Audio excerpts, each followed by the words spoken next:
OTB AM. This is OTB Sports Radio. 7:30 Friday morning. Good morning to you. Eoin, how are you getting on? Very well, how are you? What's the crack? Not much now. Got the hottest tickets in town in my hand, right here. The Off the Ball Roadshow in association with Heineken at the Galmont Hotel. Great location. You're all over this. Great city. What's the guest list? I have no idea. This is going to be on the 11th, Wednesday the 11th of December. We're off to Galway and we've got an unbelievable lineup of guests on, as always, as you know at these shows. We've got Brian O'Driscoll. We've got Will Greenwood. I don't know if I'm supposed to say the next guest or not. It has been fully confirmed or announced. Definitely fully confirmed. My cat is going to be there. Oh, right. Okay. I'm genuinely surprised that you managed to pull off such a guest list. Congratulations. Will Greenwood, he's not. Couldn't give a shite about. Brian O'Driscoll. Whatever. My cat, though. The thing is, I guess, but my cat's not on the list, it's been told in my ear.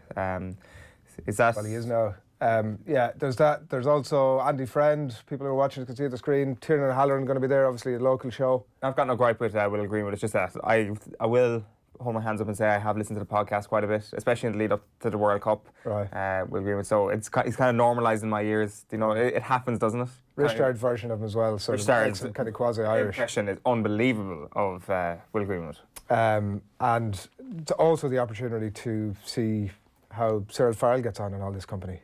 He will probably be the shining light in a cast of lights, actually. We've seen him at a roadshow before. I think it was Roisin Dove in 2014-15, and he was just absolutely outstanding. I can remember him kind of rocking up. He wasn't on in the early section of the show, so he came in midway through the show. Yeah. Kind of stood there almost, not frowning at the stage, but sort of surveying everything in front of him. Quizzical. Yeah. And what was happening in front of him was a brilliant roadshow. Joe was doing it, and it was really, really funny. And then Cyril stepped up, and it just went to a whole new level that he was like, step aside, amateurs. This is how you do a live audience. He's hilarious, he's brilliant, he's charismatic, he's got fantastic stories to tell. That's a good roadshow, so genuine, well done to whoever actually booked those guests.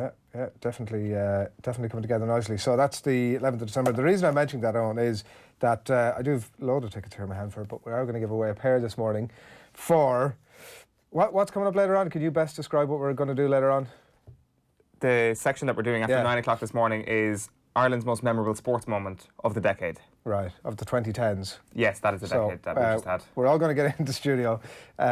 Yourself, myself, Nathan and Ger, and we're going to debate what accounts for the best sporting moment, and then we're going to Crystal Ball Gang. Throw it open to the throw it open to the public.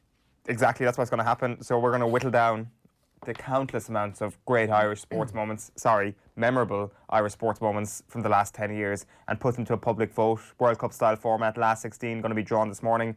Going to do it over the next 2 weeks, I suppose. Tomorrow, 2 weeks, or today, 2 weeks, I should say.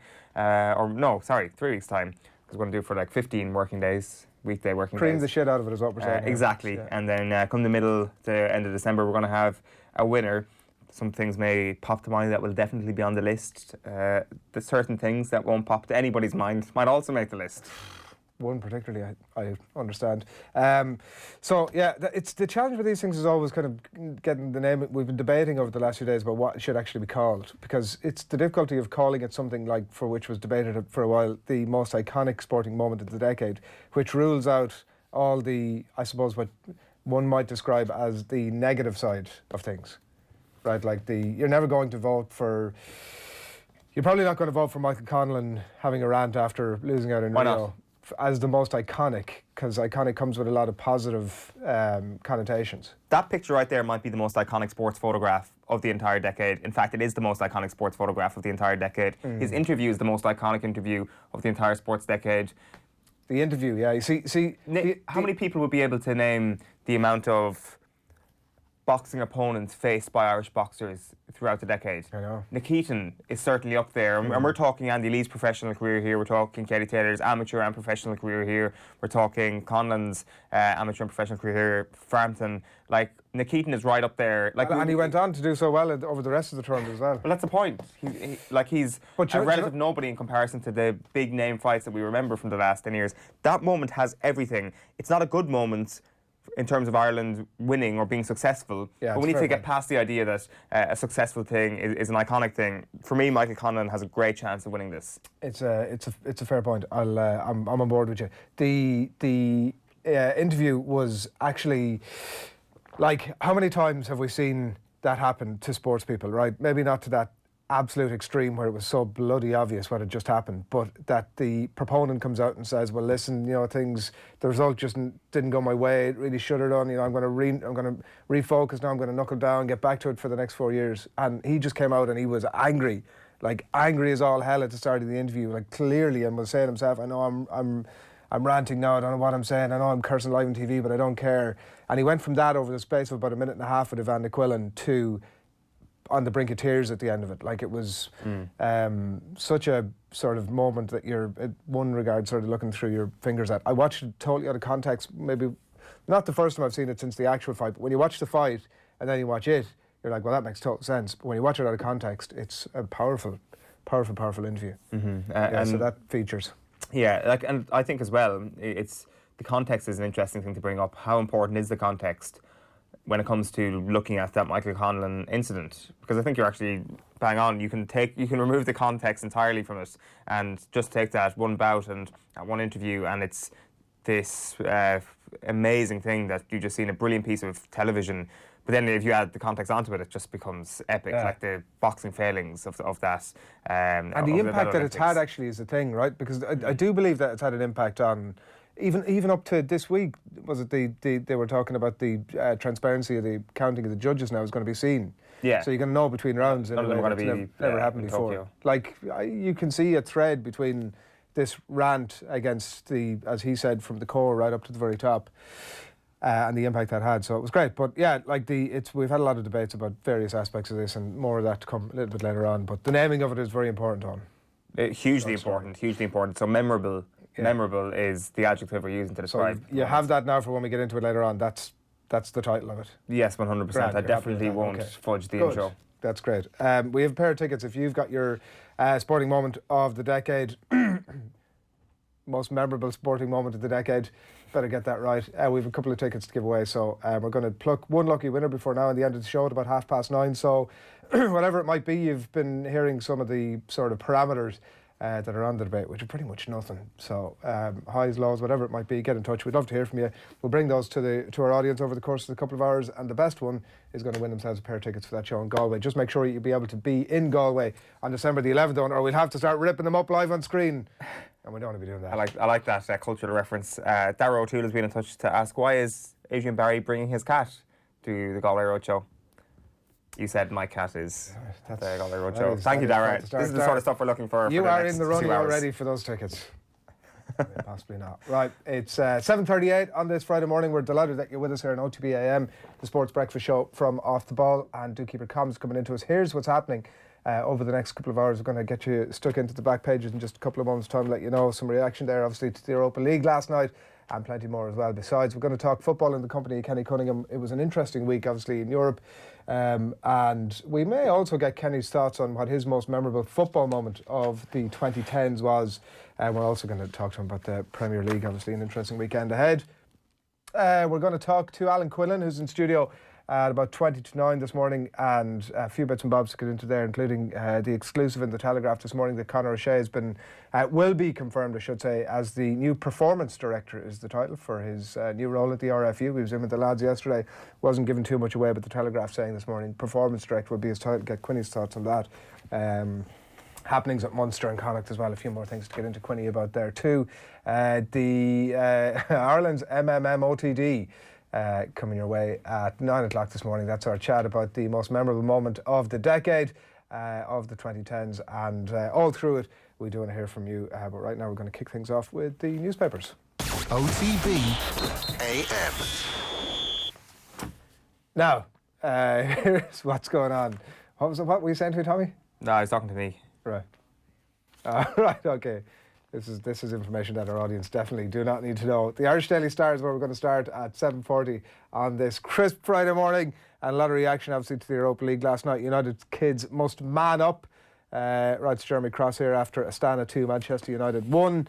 A few other bits and bobs here as well. Down here, an exclusive from Paul Lennon, long haul tactics. This is the news that the FAI President Donald Conway has absolutely no plans to step aside. He said that he is an interim FAI board member, and he's 4 to 5 months into that term, and he's got a 12-month partnership to go, and he's going to stick with it. So that's the news there. Obviously on the back of the fact that Shane Ross has reacted to the report from Cozy that we have yet to see the details of, and we will see more of that, I'm absolutely certain, over the coming weeks. But that's an exclusive there from Paul Lennon. And also a good line here from Paul Keane, that's in some of the papers, about the Dub Zone. They're set for a novel trip to Tullamore for the opening round of next year's Leinster Championship. Leinster Council Chiefs pencilled in the home of Offaly GAA for Dublin's quarter-final clash against Westmeath. So it ain't going to Mullingar, it's off to Tullamore. Tullamore, one of the most underrated match towns in the country. I don't understand. I know this came up 3 weeks ago, a month ago, and there was various people from Westmeath saying that the game should be in Mullingar. I don't fully understand why it isn't. Neither do I, but it's a great day out for the Dubs, and that's what it's all about, isn't it? But it really should be a Mullingar from every level. Like, I'm struggling to think, the thing will be that it's supposed to be a neutral venue, but yeah, I mean, of all the teams always to be discussing about neutral venues, given that they play every game in Croke Park, it's ludicrous, beyond the pale. And I think that, I also don't think that Dublin would have an issue with it. I'd say they'd just say, great, let's go. Certainly, they wouldn't have an issue with it. But just because the Croke Park thing is wrong doesn't necessarily make the Mullingar thing right. Two wrongs make a right, as far as I'm concerned. I don't know what you're talking about. I think Tullamore's a great venue for a match, and it'll be. Has they penciled the date yet? A good summer Saturday evening in Tullamore is they great. take place on May 23rd, 24th. Right, so not to be decided yet. And then, the Irish Sun leave with the FAI in the front. Crime found in FAI review. It's triple byline inside. Adam Higgins, Owen Cowser, and Neil Cotter. Squeaky bum time for FAI is their headline inside. A volume of evidence sees cops struggling. Defiant FAI say cash used as intended. The Taoiseach says that they should show the report to the public. So the cops are probing an independent audit of the FAI's financial affairs and are demanding extra resources to properly investigate transactions at the scandal-hit Football Association. The back of the Sun, meanwhile, is get your coat. Emery faces sack as Gunners humiliated. Chong so sorry for a miss. His miss, of course, to Heath Chong. He was right in front of goal. Should have buried it at 1-0 to Manchester United. And Astana go up the pitch and score their equaliser and then go on to win the game. I'll give my best to Tottenham then, says Maurizio Pochettino. He's spoken for the first time since he was sacked as Spurs boss. I Get Me Coat is the back page of the Daily Mirror this morning, and the story here from John Cross. New jacket, but same old Emery. He faces the sack as winless streak stretches now to 7. This is definitely one we're keeping a very keen eye on. Unai Emery last night cut a pretty forlorn figure. Although there wasn't that many people there to actually see what happened, is probably the plus side for him. There was a lot of empty seats at that game last night. Tullamore due. This is obviously that same story again, but a good headline. Dublin heading to Offaly to get the summer underway. That's the back page of the Mirror this morning. The Herald says Ross ups ante in war on FAI. The Minister says no state funds except for women's team. And then a picture of an angry-looking Granit Xhaka there as Arsenal go down to Eintracht Frankfurt 2-1 at the Emirates Stadium last night. We've been going through this all week. The Herald have been writing about their 50 best Dubs players of the millennium. All right. Today is the top 10. Do you want to have a guess at who's going to make the cut? Who's the top 10 Dublin footballers of all time? Millennium, of this millennium. So obviously, naturally, a lot from this decade. Cluxton, Brogan, Connolly. I mean, it's... So who are you going for number 1 here? You're going to Stephen Cluxton. Stephen Cluxton is number 1 from the Herald. So I'll go through the top 10. B. Brogan, number 2? No. Sorry, Brendan Brogan's number 4. Brendan Brogan's 4, yeah. So I actually didn't expect this player to be number 2. It's hard. You see, again, we're into parameters here. Is it the impact they've had on Dublin? Like, because you probably put Dermot Connolly in there just on... Dermot Connolly didn't even make the top 10. Wow. Yeah, so it's not like the most talented. We've like that would certainly spring to mind. Most memorable Dublin team. Dean Rock is number 10. Paul Flynn is number 9. Cian O'Sullivan is number 8. Kieran Kilkenny is number 7. Alan Brogan is at 6. Jack McCaffrey's at 5. Bernard Brogan's at 4. Brian Fenton is number 3. James McCarthy is number 2. All right. Stephen Cluxton number 1. Like, you can't. That's one for the hardcore. Well, you can't really begrudge James McCarthy his number 2 slot here. Like, he's been an ever-present. He's been one of the best centre backs we've ever seen, or certainly I've ever seen. So you can't really begrudge him. And Cluxton at 1. I'm more with the Fenton McCaffrey side of things here, that they'd be my top 2 Dublin players that I've seen in this millennium. But I would lean that way. Like, that's why I'm saying it's one for the traditionalists, that like McCarthy is a guy who gets through a lot of work that isn't necessarily the sort of star, not always like the Stardust type player, I suppose. He's got a lot of Stardust as well, though. Yeah. I think he's got a bit of everything, to be honest with you. which I always say all those Dublin players, they just have a bit of everything. Everything. The Irish Examiner this morning is a photograph of John Myler here. Red regret. Myler admits that Cork never recovered from the Limerick heartbreak. He talks about the success that he had as well, and his time obviously in charge of the Cork hurlers over the last few years, winning the Munster Championship in 18, having won it in 2017, and back it up specifically is the main point on that. More on that inside. Ronan O'Gara, why is that wonky ball going anywhere except where it's told? Some thoughts inside from Ronan O'Gara. I'm actually, having read some of this, not 100% sure what that's all about, but there is reflections on Joe Schmidt inside, and reflections on where La Rochelle are at as well, obviously, in terms of the Champions Cup after a couple of defeats for them over the first couple of rounds, and also has his thoughts inside on that sending off in that game last night. Reckons that, or last weekend, reckons that if the sending off hadn't happened, if it remained 15v15, they could have won it, and why not, he says. So that's the Irish Examiner for you this morning. The London Times this morning goes with a harsh headline on Unai Emery, perhaps not too harsh. Pathetic loss leaves Emery on the brink. Arsenal slumping to their longest winless run since 1992 at a half-empty Emirates. Football invented around the same time that Arsenal went on their last losing run or winless run like this. Butler ruled out as England rely on rookies. It's a sad state of affairs really now at the Emirates Stadium, isn't it? It's just... How do you feel? Empty. Really? I felt empty. Like the stadium. Felt empty for quite... Yeah, exactly, like the stadium. It felt empty for quite some time now, but I just don't... Regression, is that the general sense of things from Arsenal fans, that there's regression now. It's not... Yeah. There was a lack of progression for a long time, and then this is clearly regression. They're going backwards, and there was just a lack of effort. The two goals really kind of sum up Arsenal's performance last night. The old problem they used to have against the likes of Bolton Wanderers, not getting to the second ball.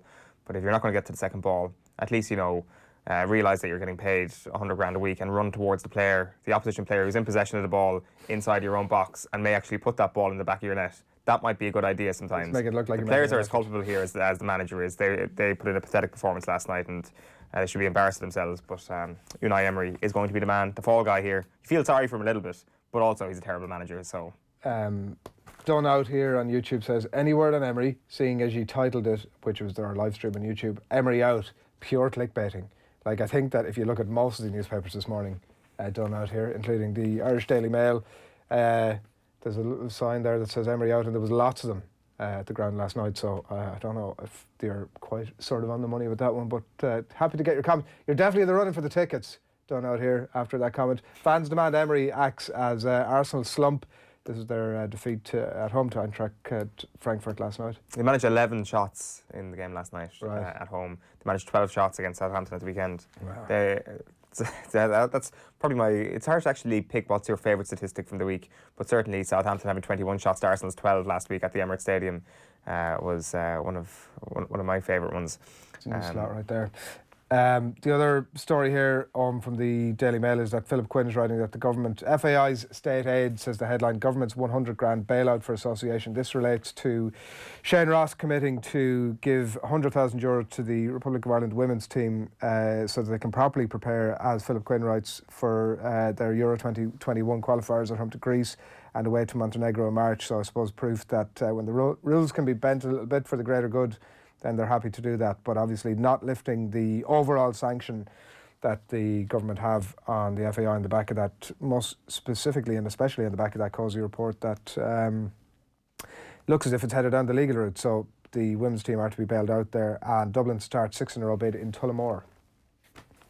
The Guardian this morning goes with another picture there of Unai Emery. Limp Arsenal put Emery on the brink. Pressure intensifies on the manager after a defeat on a night when Xhaka returns and thousands of fans stay away from the Emirates. And time for answers. UK Athletics faces review over handling of Salazar scandals. There's a lot going on with UK Athletics at the moment. They've announced a review into whether the mistakes were made in its handling of the Alberto Salazar scandal, and especially its decision to clear Mo Farah to continue training at the Nike Oregon project after concerns were raised about the coach in 2015. So they've got their own independent review going on, and John Mirzad is going to lead that. Salazar, of course, banned for 4 years in October for orchestrating and facilitating prohibited doping conduct. So he's going to appeal that, he says. But UK Athletics, in the meantime, are launching an independent inquiry into their handling of the whole thing. And the front page of the Guardian as well is sports of sorts. So who was to blame? Fury of the Hillsborough families. You can see the reaction there to the news yesterday that David Duckenfield isn't going to face any further action on this. He's been cleared of manslaughter, and the families voicing outrage at the not guilty verdict was very much the theme of proceedings yesterday from Preston, and again plenty more reaction from that as they referred to the 95 people, as they were referring to 96 obviously, including those who passed away after the day who were fatally injured on that day at Hillsborough. So the reaction to that continues, and it's the constant conflict obviously for these families between dealing with the unthinkable grief that they would have gone through over the last number of years about that entire thing, and obviously wanting to hold somebody account for it. And then yet another day I did see one quote from one of the it might in fact have been Margaret Aspinall, who's the chair of the Hillsborough Family Support Group, saying that it was the darkest day since the tragedy itself, which because there's been a constant beat of news stories and events around it.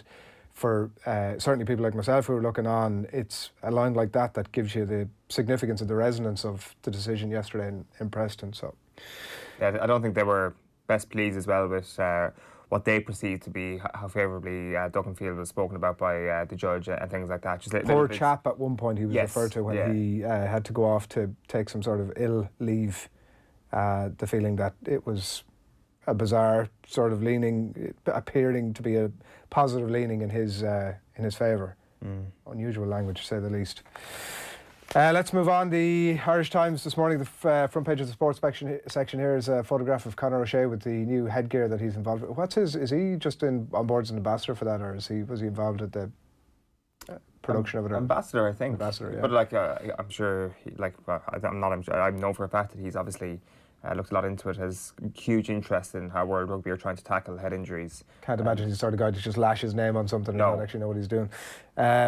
So he was in yesterday talking about that and how the technology of headgear has moved on from just being essentially just a bit of a loose kind of a case on your head to protect your ears to something that actually properly protects your brain. But O'Shea believes CAT will help mould Ireland into winning combination. There's a story here from Johnny Watterson in the Irish Times this morning, and that's obviously the story around Mike Catt. Great positivity seems to be the general thing there. Increased evidence of a stifling conformity in rugby coaching is Matt Williams' thoughts there, and more rugby beneath best to captain Barbarians as Gatland says farewell. Telegraph this morning, the sports section leads with empty feeling. End looms for Emery after Arsenal crashed Germans at a half-full Emirates. And King Conor O'Shea gets key role as England look to World Cup 2023. Key line in this, in terms of Conor O'Shea's new role with the RFU, is that he's not going to be Eddie Jones's boss. Going to work with him, not over him. Significantly, the appointment will not affect the line management of England head coach Eddie Jones, who will continue to report to Bill Sweeney, as will O'Shea, although the pair are expected to work closely together to begin planning for the 2023 World Cup in France. How do you think that conversation went when they sat down with Eddie and said, listen, I'm going to appoint this new guy. What are you thinking? Any thoughts about where he fits into things? Don't care, mate. Just not above me, mate. I wonder how long it'll take before he gives Conor O'Shea the mate treatment. Because everybody's that's mate. when you know you're you mean screwed. The disdainful? Oh, is mate never not a disdainful thing? From him, there's very few utterances that aren't disdainful. You're not a big fan of Eddie Jones? No, I think he's... I mean, what... Has he not whitewashed his image somewhat during the World Cup, no? No. I know why he comes up with all this nonsense. Like the Patchell thing is the one that always stands out for me, the Six Nations last year, where he just got really personal and needlessly... I mean, he wouldn't say it's needless, but just really personal with him, trying to unnerve him, whatever it was, like his Six Nations debut and all that stuff. I just think it's classless. I know he does it. He's obviously trying to put the opposition on edge. I get all that. Just not to be such a prick about it. What if he was Ireland coach and he was doing I'd love that? him. I think he's fantastic. Oh, there you go. But he nearly got the boot, obviously, last year was the other thing. And then suddenly it all turns out Millhouse. I don't know where to start with the Irish Independent on. There's a Black Friday ad at the back of it, so there's no actual... It's not like, they normally get the leaf and then it's then you go inside, here's my actual paper. It's actually the back page of the paper, so I don't really know where to go. There's loads of sport in the Irish Independent this moring. Are you going to indulge in some Black Friday action? No, I was watching Virgin Media last night, and the head of Consumer something, David Jewell, was on, Dermot Jewell, and he was saying that stay away from Black Friday, particularly in relation to vouchers. There's new legislation coming in about vouchers on. You probably won't be aware of this. No, I'm not aware of the this. next 3 or 4 days. So currently, if you own a company, Eoin Sheahan Limited, and you're selling vouchers for your company, you get to decide whether that voucher shelf life is like 3 months, 6 months, 12 months. And there's very little that, probably some little bits, but very little you can do as a consumer to, if I come to you after 12 months with my voucher, you are entitled to say, well, listen, sorry, it's out of date, and so your 50 quid is gone. Whereas they're bringing in legislation now in the next 3 or 4 days, and that's why he was saying hold tight. That will actually mean that you've got legally 5 years to spend your voucher, which I think is great. Somebody who gets vouchers and several years later regularly looks at them going, oh shit, I haven't done anything with this, and it's probably gone out of date. You've just turned my world upside down. Racing Post this morning is Black Friday for bookies. The Stayers Hurdle, King Paisley Park and Ace Novice Chaser Champ could make it a dark day for the Layers at Newbury. And back page of the Racing Post is taking a liberty. In-form Fulham can escape Swansea's nest with all 3 points. Swansea against Fulham is a 7:45 kick-off tonight. Yeah, well, thank you for that. I was I can't really focus on anything else now, thinking about all the vouchers I'm going to buy in 4 days' time. I mean, it's definitely a point that I've arrived in life, but I'm buzzing for it. Is buying vouchers not a cop-out for Christmas? Buying vouchers for Christmas not a cop-out? Depends, you see. You have multifaceted relationships owners, I'm sure you'll be acutely aware of. There'll be those who are close to you that I think getting a voucher for would Not deserve got very binary relationships. a punch in the head. Yeah. And then there are other people that you think you should get them something, but you're not quite sure what to get them, and you actually think that they'd be better off to make that decision themselves. I think getting the voucher's all right. Mm-hmm. It's definitely a step up from just giving them hard cash. Oh, without question. You've put some effort, a bit of thought into it. You get to write something nice. Yeah. Like if you're as bad as buying gifts at me, you might actually pick the wrong shop to buy a voucher. Have you done from. your Christmas shopping? No, it's November. Yeah. End of November. It's almost December. It is almost December. Toy show's on tonight. Toy show is on tonight, and I'm hyped. Are you you were slagging off the toy show before we came on air, which I'm not having, to be quite honest with you. I feel like you're painting me as the Grinch here by saying that I'm slagging off the toy show. I understand the charm to it. I enjoyed it endlessly as a kid. It's the most important television event. Who is your favourite toy show presenter on? Pat Kenny. Really? Yeah, without question. Right. Is that because you're on air with him every week and you have to say that? Yeah, well, no, I probably do have to say it, but he's genuinely my favourite toy show. I'd be a big above Gay Byrne, who was like the originator of the thing. I don't remember Gay Byrne presenting the Late Late toy But show. you can watch it. I can watch it back. footage. No, I would. I think Tuberty's fantastic toy show presenter. I think. So he's fantastic. So what's Pat Kenny? Unbelievable. Pat Kenny presenting the Late Late Toy Show was the television event of the year because it was just completely out of his comfort zone. It was amazing. Wow. It's like me presenting the Late Late Algebra Show. It's just like, what is going on here? What is this? Yeah. Maths not your thing, is that right? Not maths are not my thing. I'm going to give a plug for a shop in Stillorgan that I recently discovered was the genesis of the RTE Late Late Show. So they decided to do an item at some point on the Late Late Show around Christmas time. And somebody who worked on the show, what did I say? Late Late Show in general. Toy show. Somebody who worked on the show thought, there's a shop up the road, we'll go and get some toys from them.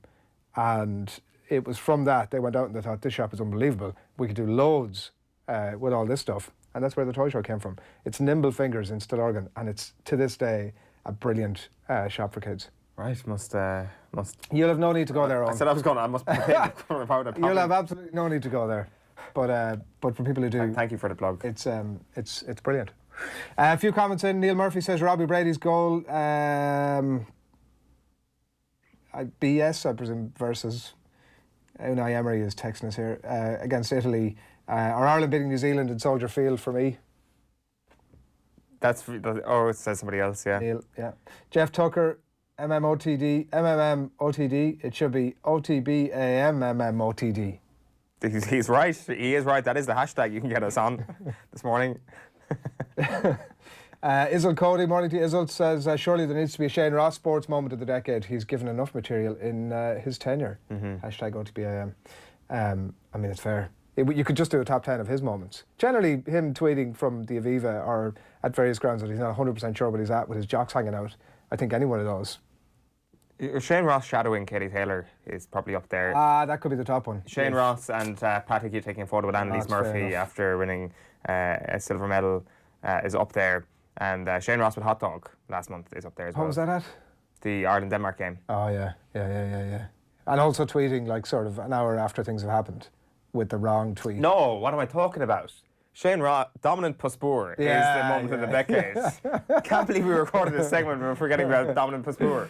It wouldn't have been in the top 16. There's some discussion though. Right, it's just gone 8 o'clock on this Friday morning. Keep your comments coming into us. We've a pair of tickets for the best comment of the morning with your most memorable moment of the decade. That's MMM OTD for you this morning. The best comment of this morning is going to win themselves a pair of tickets to our roadshow at the Galmont Hotel in Galway next month. You need to be there on Wednesday. Need to be able to be there on Wednesday, the 11th of December. You can also get tickets up on offtheball.com/events. So get yourself along there. But best comment of the morning, going to win themselves a pair of tickets. 8 a.m. on Friday morning. You're watching OTB AM, the sports breakfast show from Off the Ball. We're going to talk football next on the show. Kenny Cunningham is going to join us, and we're going to be hearing from John Giles next. OTB AM on OTB Sports Radio, Ireland's first and only sports radio station. The Sunday Paper Review on Off the Ball. When he wants to do something, he does it. A hugely impressive person, apart from being obviously a brilliant golfer. My cousins disliked their dog so intensely that they renamed it Scalacci. Yeah. And the dog was called Scalacci from then on. It's a great piece of journalism. That sums up what he's like. The intro to this is just brilliant. He is an absolute control freak. Digesting the best stories on the back pages every Sunday afternoon on Off the Ball. Saturdays. A completely blank canvas for you to do with as you please. Can you collect my dress from dry cleaners? Sarah and Steve over tonight. Get wine. Also, downstairs bathroom needs attention. They fill up fast Saturdays. But make sure you fill your boots with Paddy Power's Saturday Power Price, a super enhancement on a specific football treble every Saturday. Paddy Power sponsors the football show on Off the Ball. T's and C's apply. 18 plus on Louis.net. OTB AM. What could happen is that they might be awarded new contracts and they would sign them, and everything would be okay. But why didn't that happen under Pochettino? It's very difficult. I mean, it was an impossible situation for Pochettino. You had 4 or 5 players whose contracts are running out at the end of the season. He had no chance with those particular players. Now he's dependent on the other guys there, and he has to be nicey to Dele Alli or Kane or whoever it might be who's not playing particularly well. But when you get a new manager coming in, you see, what I found with players, it's self-preservation. Richie, they're going to pick up, it's a good chance they'll pick up because they want to be able to say that, well, the reason we didn't play so well was because of the old manager. Now we've got a new guy in, but these guys, Mourinho could be in a difficult situation because the reason that these players haven't really done their stuff is because of the spirit in the club, is because the clubs and the Levy didn't come to terms with them. So it spoils the team spirit in that. I think it's okay for Mourinho to come in now. Obviously, they're going to pick up. It depends now in the next 3, 4, 5, 6, 7 weeks, Richie, whether Mourinho can get these players on side who seem to be determined to go. Morning, Kenny. Morning, Adrian. How are you getting on? Yeah, I'm all good. You having John's point there? How impressed have you been with Jose's start? I just caught the tail end of it there, Adrian, but I was actually impressed with his initial interview, Adrian, that he did even prior to their first game, just in terms of how he carried himself, how he kind of projected himself. It was kind of Jose of old, quite charismatic. Just felt as if we got the Jose of 5 years ago back again, and the one which disappeared for about the best part of 3 years at Manchester United. So yeah, it's been a good start, but still work ahead for him. Yeah, every chance you're going to see that old Jose back, obviously, at some point in the not that distant future, depending on how results go. But we'll see. Want to talk a little bit about Arsenal, obviously, after last night. No win in 7 now. They lose 2-1 at home to Eintracht Frankfurt. Boos at full time. Emery out posters, Kenny, everywhere around the stadium. And an empty stadium at that. Still top of the group. Are the calls for his head an overreaction at this stage? No, I wouldn't say it's an overreaction, Adrian. I watched the whole of the game actually Saturday. I was very interested in that one, the game against Southampton, because I genuinely felt as if that was the start of a run of games where potentially Emery could begin to turn things around in relation to his relationship with his 7 supporters and even basic results, and the team actually get a little bit of momentum. Now that it's gone in the opposite direction. The game against Southampton was a real shock. Southampton really should have put them away. I actually quite like the look of the team that he put out against Southampton, Adrian. He did a little bit of kind of steel in the middle of midfield, Torreira and Guendouzi, but and obviously that quality sprinkled higher up the pitch, 2 natural kind of wing-backs in Tierney and Bellerin. But at the end of that game, I must admit, I was probably siding somewhat with the Arsenal supporters, because it was a really kind of inept performance. A bit like John saying there in relation to some individuals maybe need to take responsibility as well. Torreira was had a terrible game. And a lot of people, Lars supporters, have been calling for him to be included in the team. He didn't grasp the chance. He looked really out of sorts. Bellerin in the right wing-back position, looks as if his legs have gone a little bit. Adrian, somebody who was the quickest thing on 2 legs probably about 3 years ago, he looks as if maybe he's lost the juice in his legs. We know the problems they have across the defensive line. It was a back 3 that night. Back 4 doesn't really seem to matter. So, but I think maybe just the body language of the players more so than anything else, Adrian.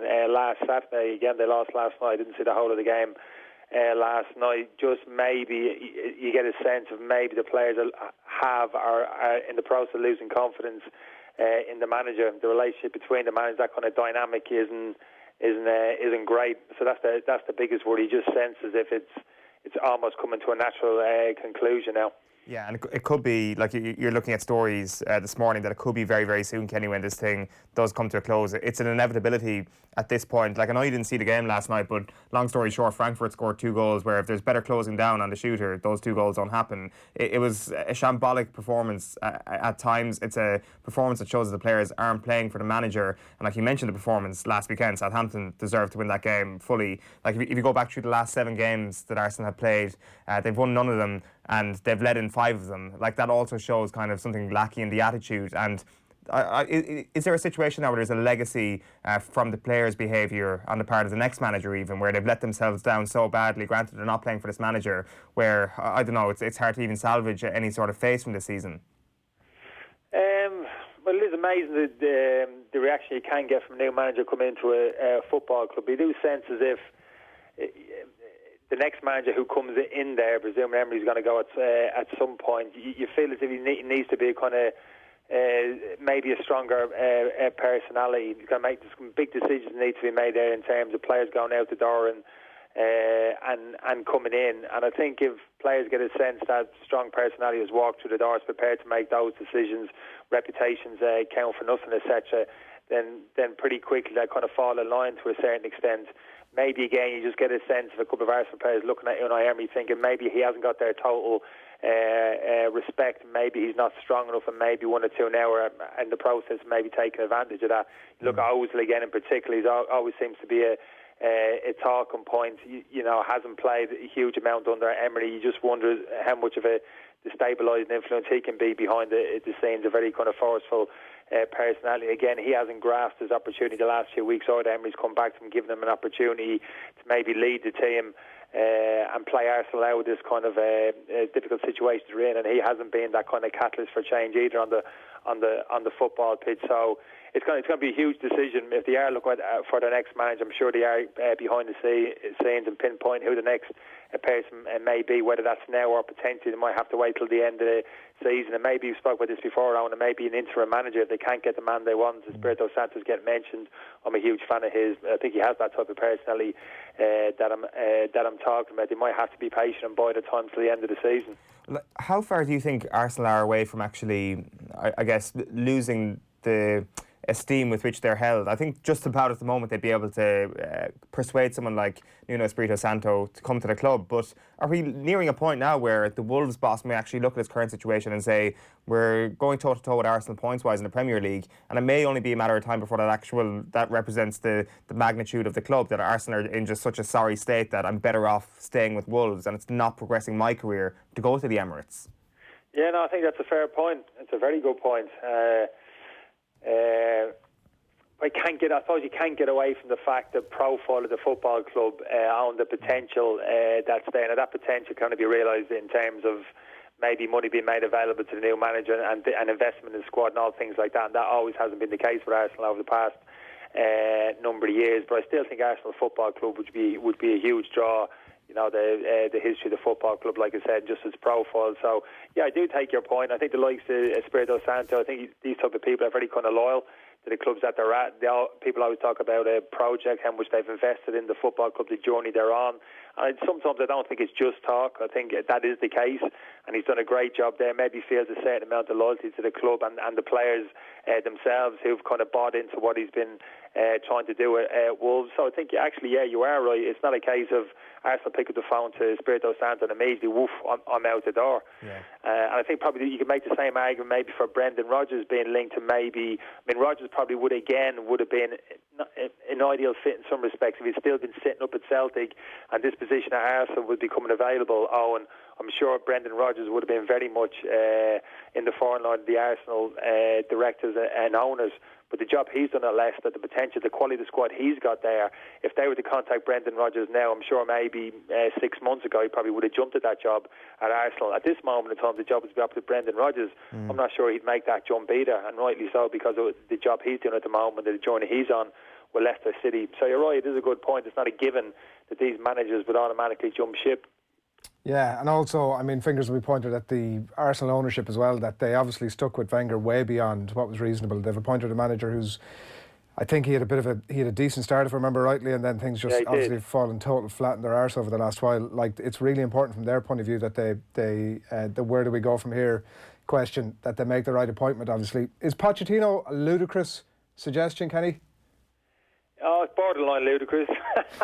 Well, it's not ludicrous, Adrian, in terms of the qualities which he has. Could Arsenal would want a manager of that calibre in at this moment in time? Absolutely. Has he got the qualities maybe to turn things around to get Arsenal on an upward trajectory? Absolutely, of course he does. So it's not ludicrous in that respect, Adrian. But I just think his recent history, obviously, with Tottenham Hotspur, and obviously verbally he's come out and communicated in terms of like his relationship to Tottenham supporters. He spoke about how close he was to the Espanyol supporters, how never he's on public record and he'd never managed Barcelona. It was amazing to say some years ago because of that kind of chemistry which he had with the Espanyol supporters. I'm sure maybe similarities there with the Tottenham supporters. So no, I couldn't see that jump at all. Certainly not in the near future. I probably spoke with Owen before. I couldn't see it jumped maybe to another English club, to be honest with you, for that reason as well, over the next maybe 6 months, start of the next season. So no, I don't see, certainly don't see Pochettino as a viable alternative. Yeah, all right. Well, look at whatever about the Invincibles, the unrecognisables was very much the case for Manchester United last night, Kenny. I don't know if you saw much of this, but they were beaten by Astana last night. Very much, it seems like they're focusing on the domestic scene here. Solskjaer puts out a team of youngsters who, as I said, most of them you probably wouldn't even, you want to be a very hardcore Manchester United fan to even recognise a lot of the players that played last night. And for that, they probably should have got something out of it. But again, we had Solskjaer after the game talking about huge amount of positives out of this. Yeah. Great start. Like, there's a bit of comical alley about Ole Gunnar Solskjaer. I'm not too sure. I think you're a bit harsh there, Adrian. I think you're right in terms from a PR point of view. You couldn't do any wrong last night. The fact you make 2 or 3 changes, you lose the game, you do leave yourself open to criticism. Well, the spine of the team was still experienced. Just Manchester United still be going there and winning. But the fact you made so many changes, looking at the names on the team sheet last night was phenomenal. So even in defeat, of course, he can point to the positives, individual performance, great experience for these players. And there is a bit of truth to that as well, Adrian, in terms of looking to the medium to long term. But I don't think in terms of the result last night, and maybe the noise around a number of these younger players is really going to be a factor in terms of whether Solskjaer is going to be at the football club next year. You know, it's going to be about results fundamentally between now and the end of the season, and what Solskjaer can get out of this group of players that he has in front of him. Whether he has, we're talking about relationship between managers and players, respect from the dressing room, confidence from the players in the dressing room towards the manager. We're having him, we trust him. Yeah, he can take us to the next level.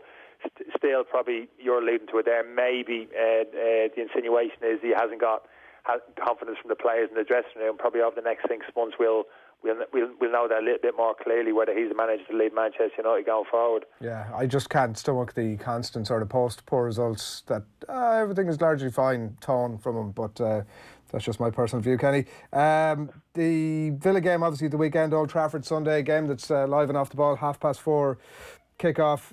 Like this is going to pose a major issue for Manchester United, isn't it? They've feel a lot of quality in that team. Some players who would do well and have been linked with United. Yeah, absolutely. Yeah, like I said, I mean, I still feel as if Manchester United, I mean, I watched the game against Sheffield United, really struggled for them for the vast majority of that game. But again, that period later on in the game, just in terms of that quality which they can show, particularly high up the pitch, gives you kind of, you know, reason for optimism as a Manchester United support. But the fundamentals still don't change in that Manchester United squad. A real lack of quality in that kind of central midfield area. That has to be improved. Has to be like significant investment in that area of the pitch. The constant question mark about Paul Pogba. Is he going to lead that team going forward? Does he want to lead that team potentially going forward? If not, he's got to go out the door now. I'm a big fan of Pogba, but end of the season he's got to go.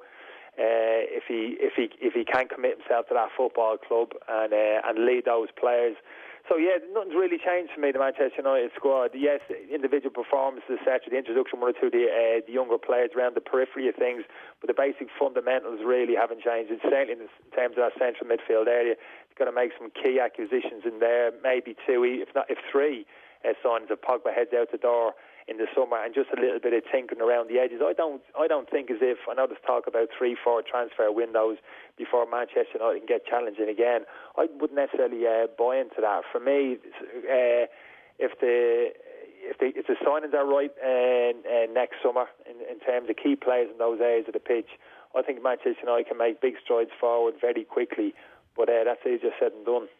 I want to talk just a little bit about the Champions League before we get into the weekend, Kenny. And Liverpool's storyline is an interesting one. You could look at a glass half full very easily and say it's a great draw against an excellent Napoli side who've caused them problems in the past, or you could certainly look at a glass half empty as well when you kind of think about the problems that have been caused for Liverpool defensively. I think perhaps the season flashed before their eyes with Virgil van Dijk lying on the floor after Mertens scored that goal the other night. Fabinho's out injured now for a little while, Kenny, it seems. Like, what impact does that injury have? Do you share some concerns that perhaps the performances aren't up to the level of last season at times and the results might follow suit soon? Oh yeah, that's pretty obvious in terms of the level of performance, and I think we can all see that even from the start of the season with the run they were on. We had this conversation end of the season, but we were talking about Liverpool kind of defensively not quite in sync, maybe across the defensive line. And in terms of maybe some of the level of football, don't get me wrong, that's a pretty high bar down in terms of where they were for the majority of last season, in terms of a top level quality performance. Even individual performance across the front line, Salah in particular, hasn't quite been there. But it's been the mentality, isn't it, of the players, which has been the most impressive thing this season. That just kind of drive that they have, determination, that kind of appetite for that league title, that refusal to buckle, to give up, to constantly just to pull themselves back into games and win. That's been the most impressive thing about them. But you're absolutely right. Over the period of time, if you can't quite get up to that level of performance, sooner or later it's going to come back and bite you in the backside. I wouldn't exactly say that that's the case at the moment, but just got to be a little bit careful. Losing, obviously, Fabinho will be a loss to a certain extent. Better off without him, Kenny, is that what you're saying? Fabinho before. Henderson obviously will slot directly in there for me. So for me, I don't see a huge weakness in that area of the pitch, Fabinho being out and Henderson being in. But there's always that bit of chit-chat about Liverpool's centre-half. You spoke about Van Dijk, even the goal the other night.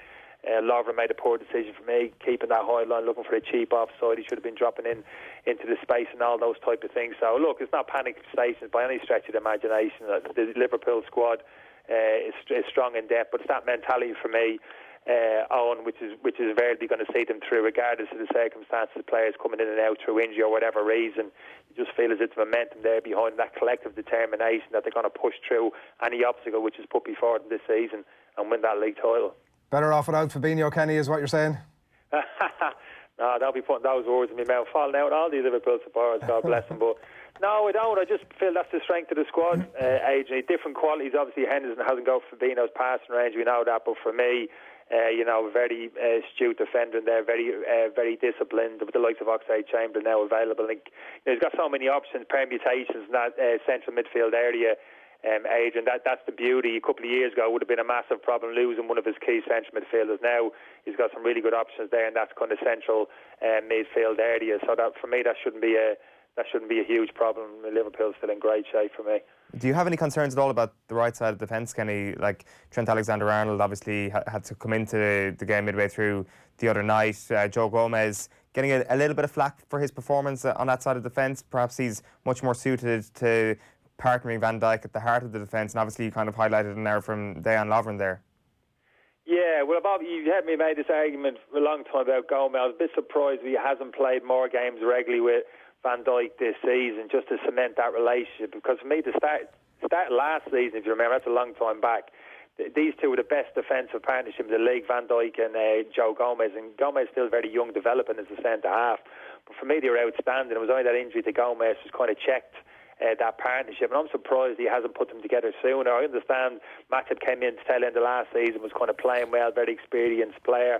Even Lovren has played his fair share of games this season. Again, Gomez, 1 or 2 small injuries, but for me, I couldn't get that partnership together quickly enough. That's the way forward for Liverpool for me at centre half. Gomez in particular is, ferociously quick and kind of aggressive, very good in 1v1 situations, balls down the side, recovery runs in behind. So all those type of things for me, I'd be very surprised going into Christmas and New Year if we don't see that relationship come together again at the heart of the Liverpool defence. Gomez is great in terms of versatility.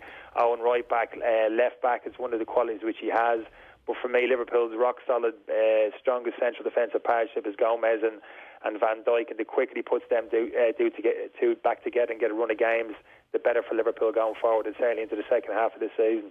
Kenny, we're doing our big poll a little bit later on. Well, for the next 3 weeks, actually. Your most memorable. I think I say big pause there, Adrian. I think I'm going to stop talking for a long, second. A long and effective pause. Most memorable moment of the 2010s is the nature of the debate. We're going to pluck our 2016 a little bit later on and have a debate, and it's going to continue for the next 3 weeks, where we're going to throw it open to the public. Kenny, your football moment of the 2010s? Being thrown at me. It's 8:15 in the morning. 22 minutes past, Kenny. I don't know what time it is in This isn't a football age. This is a sporting achievement, is it? It's the most memorable sporting moment, so there's a fairly loose you've muddied the waters there as well. Even memorable, describing it as memorable now, you've muddied the waters again. What are you thinking? I know you've had all of about 2 minutes now to think about this. It's a difficult one to be on the footballing front, Adrian. It's not easy, is it? I know there's the last 10 years you're talking about. Yes, also Irish. Well, Irish, in terms of the national team, the football team. There's one moment that only sticks out, I think, is the Robbie Brady goal against Italy some years ago. I remember that moment. Everybody went up. That was a fantastic memory. That's what you're looking for, memorable. Yeah. I think our rugby team have had some magnificent highs over the past couple of years. Those wins over New Zealand, I think, have been exceptional. Can I throw the dubs in 5 in a row? Is that allowed? Not allowed, Kenny, not allowed. Disallowed. Dump that. Well, the dubs aren't Irish. The dubs aren't Irish. They don't count. Actually, Kenny, just a quick, which is actually the most memorable Dublin moment from the decade? Because that 2011 win is special when Stephen Cluxton steps up, gets handed that ball and puts the ball over the bar for their first All-Ireland win in 16 years, which starts this run. That, for me, is the moment. Great shout, Owen, and your Gaelic knowledge would be far superior to mine, but I've forgotten all about it. That was pretty amazing. That was quite a unique moment, wasn't it? I mean, the goalkeeper under that kind of pressure, stepping up and taking on that kick. Yeah, now that you mentioned, that was pretty amazing. Yeah, so we are talking about the dub. We're allowed to talk about the dubs, are we? We're allowed to briefly, Kenny. We don't like to linger on it. They may feature later on. The dubs for decades to come, Adrian. There's nothing brief about talking about the dubs, what they've achieved. They may feature later on. Kenny, thanks a million. Cheers, lads. Kenny Cunningham on the line there, looking ahead to the weekend of Premier League and reflecting on all the week as well. Plenty of comments coming in, plenty of people in the running for the tickets for our Heineken Roadshow at the Galmont Hotel in Galway on Wednesday, the 11th of December. An all-star lineup for that. Jeff C says has to be Shane Lowry and his open win, obviously. Patrick McHugh, I was at the Italy game in Lille. As amazing as it was an Italy second 11 that day. Well, that's going to be the thing that's going to be said quite a bit about Robbie Brady's goal. Shots fired. We'll come back to more of those in just a few moments. It's almost 8:25 on this Friday morning. You're watching OTB AM. It's the Sports Breakfast Show from Off the Ball. We've got Rugby with Alan Quinlan on the way, and the Sports News with Tom Malone as well. That's all coming your way after 8:30. And we're also going to be discussing those most memorable Irish sports moments of the decade and getting that list down to 16. That's from 9 o'clock this morning. First up, the latest episode of Off the Bench, now live across youtube.com/offtheball and also on the Off the Ball podcast stream. Paul Dollery joined Cliona and Sue Murphy this week as they discussed whether cutting ticket prices for women's sports events is, in fact, a smart strategy. You kind of ask yourself, is a cheaper ticket going to entice someone who's indifferent to women's sport anyway? I don't know if it is. I don't think it is. Yeah, and I mean, you're like if you say, for example, the way they reduced the ticket prices for the Ireland-Ukraine game, it was fantastic that they got a record crowd, but I personally believe that was more down to the promotion than the actual ticket prices. Because myself, my wife and my daughter went up, and I was actually taken aback when I went on to the Ticketmaster website to buy the tickets. For the three of us, it was €10. Sure, the under-16s get in free to the women's internationals. I'm always saying to people, bring your kids because it's so cheap. For an Ireland Senior International, it's way underpriced. I don't think that's enough. I think it's way underpriced. Yeah. And also, how are the association ever going to, and how are the teams ever going to get money in? How, this should be, these are your front runners to make money for your team, your international games. And I'm the same. I spent 2 years paying tenner to go in to watch the Irish women's team going, this is ridiculous price. You're undercharging people who are going to pay anyway, and you're kind of preaching to the converted as such. Those situations where we're talking about those big games of bringing games to, Tottenham Hotspur Stadium or the Aviva or whatever, you can make the argument then that, to try and entice people to fill it and get a real atmosphere there, you might drop prices 90% of the time, someone's not going to say, there's a women's international on, I might go because the ticket is only a £5 or a £10 or whatever. They're going to go if they want to go or not. So or they're going to go because somebody has done good promotion and good media and has sold them on the idea that this is going to be a great game, or these are great players, we should see them. Yeah, you can check out that full podcast live now up on offtheball.com. That's Cliona, Paul and Sue in conversation on Off the Bench. So some more of these comments coming in. Owen O'Connor says, AB, you're dead right. I got my first and only football nets for the back garden in nimble fingers. Great shop, Owen. It's honestly worth it. It's not even a massive shop. Where does the name come from? Trip. Well, I presume it's to do with assembling things. Yeah.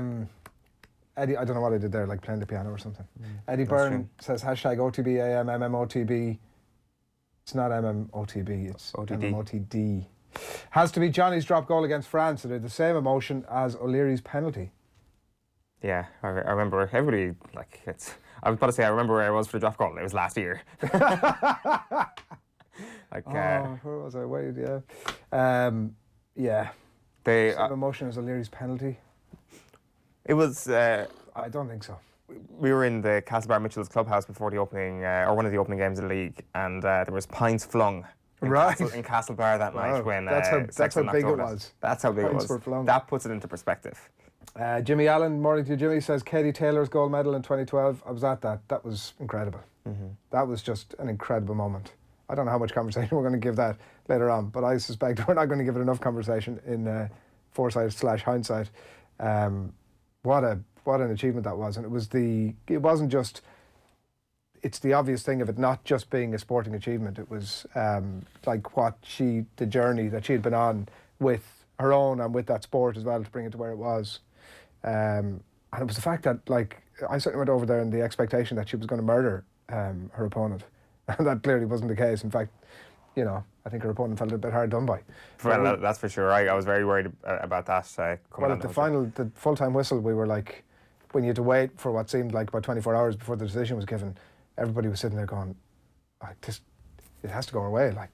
Just can't be any other outcome. Yeah, I think even just of course, there's all the other stuff that it did for the sport in general, but just as a standalone moment, it's the only Olympic gold medal I've ever seen in my lifetime. It's an argument to be made that just on pure sport, regardless of the context of it is the greatest sports achievement I've seen in my life. It's the only... What do you mean? I haven't seen any other gold medals occur. Well, one other, which was obviously rescinded. Of all the Olympics... sorry, I was alive for 96. I was just going to say, what age? I was alive for 96, sorry. Scrap that then, which of course had a few medals as well. But I guess if we're going to distill it down to this decade, the shine of gold. If that achievement were in that decade, it would be on that list, wouldn't it? Most memorable. That actually would tick all the boxes to be included on the most memorable. The 90s, listen, is we should start. That's something we should do next year. Yeah, there definitely wasn't another media corporation that did Ireland's greatest sporting moment went decade by decade by decade last year, was there? No, I don't know what you're talking about. Mark says Lowry by a mile, and Declan Dunn says Joe Sheridan goal has to be. I think so. Spoiler alert. No, Spoiler alert. Joe Sheridan's goal. I'm sorry. How could that? grand, right? Major hubbub at the time, might have been on Talk to Joe the next day, obviously highly controversial. But Talk to Joe we're about talking Joe. about the decade. This is not... We are talking about the decade. You can't possibly be suggesting that it is in the top 16 of things, memorable things to have happened over the course of a decade. It's like a Renaissance painting. It's beautiful. It is a bit like a Renaissance painting, I will give you that. It's just ludicrous that it would feature in the top 16. It's not Absolutely ludicrous. We will have this exact same discussion later on. The Leinster Football Championship, who, like, admittedly at the time, people did give a little bit of a shite about it. They gave a massive shite about it. Such a meaningless competition now. It is now, but this is 2010. I know, but it just feels... It was not the year that Meath scored like 5 goals to beat Dublin in... What was their last Leinster final defeat? 2010 was the last time we've had peak. In 20 years' time, are people going to be talking about the goal scoring? Yes, no, they're not. Yes, they will. Are not. Yes, they will. Are not. Without question, it's right up there with the brawl in 1996. It's up there with what other controversial moments have we had in? Yeah, Meath again. Meath again, exactly. But like that doesn't take away from the achievement. It's the Offaly protest on the pitch after the ref didn't play. It's not time. up there, but anyway, a movement of people to protest against an outrage in the game at that moment. It was a very violent movement of people towards Martin Sludden. Well, there was, and not of people. I think of a person, if I remember rightly, who later got some sort of sanction over it. But different thing, different ball game entirely, and does not deserve to be on that list, and you know it. Noel Cal says Katie winning gold is definitely best moment for me. Proof that nice people can win. And Peter M says surely the FAI in the past 18 months has to be in the top 10 moments of the 2010s. Like, it's hard to pick a moment is the thing. Sometimes it's hard to distill it down, but we've done a really good job of doing that. We haven't. We've done a job. Yeah, that's all to come later on. We've a pair of tickets to give away for the best comment that we duly deem ourselves to be the best comment of the morning in relation to our sporting moment of the decade, most memorable sporting moment of the decade in an Irish context. So we're going to pick that for you before we leave at 9:30 this morning. It's a pair of tickets for the Galmont Hotel on Wednesday, December the 11th. It'll be show doors at 6:30. We have a great lineup for you. We've Brian O'Driscoll is going to be there. Mike Catt is going to be there. Will Greenwood is going to be there. Andy Friend and Tiernan O'Halloran as well, and Cyril Farrell is going to be our unexpected guest on the night. So a really great show. It's the Off the Ball Road Show in association with Hardy. Going to give those tickets away before we leave you at 9:30 this morning. You are watching OTB AM. It's the Sports Breakfast Show from Off the Ball. It's 8:33 on this Friday morning, and we're delighted to have you along with us. We're going to talk rugby in just a few moments' time. Alan Quinlan is standing by, so we're going to get his thoughts on the rugby at the minute, and the sports news on the way next as well with Tom Malone.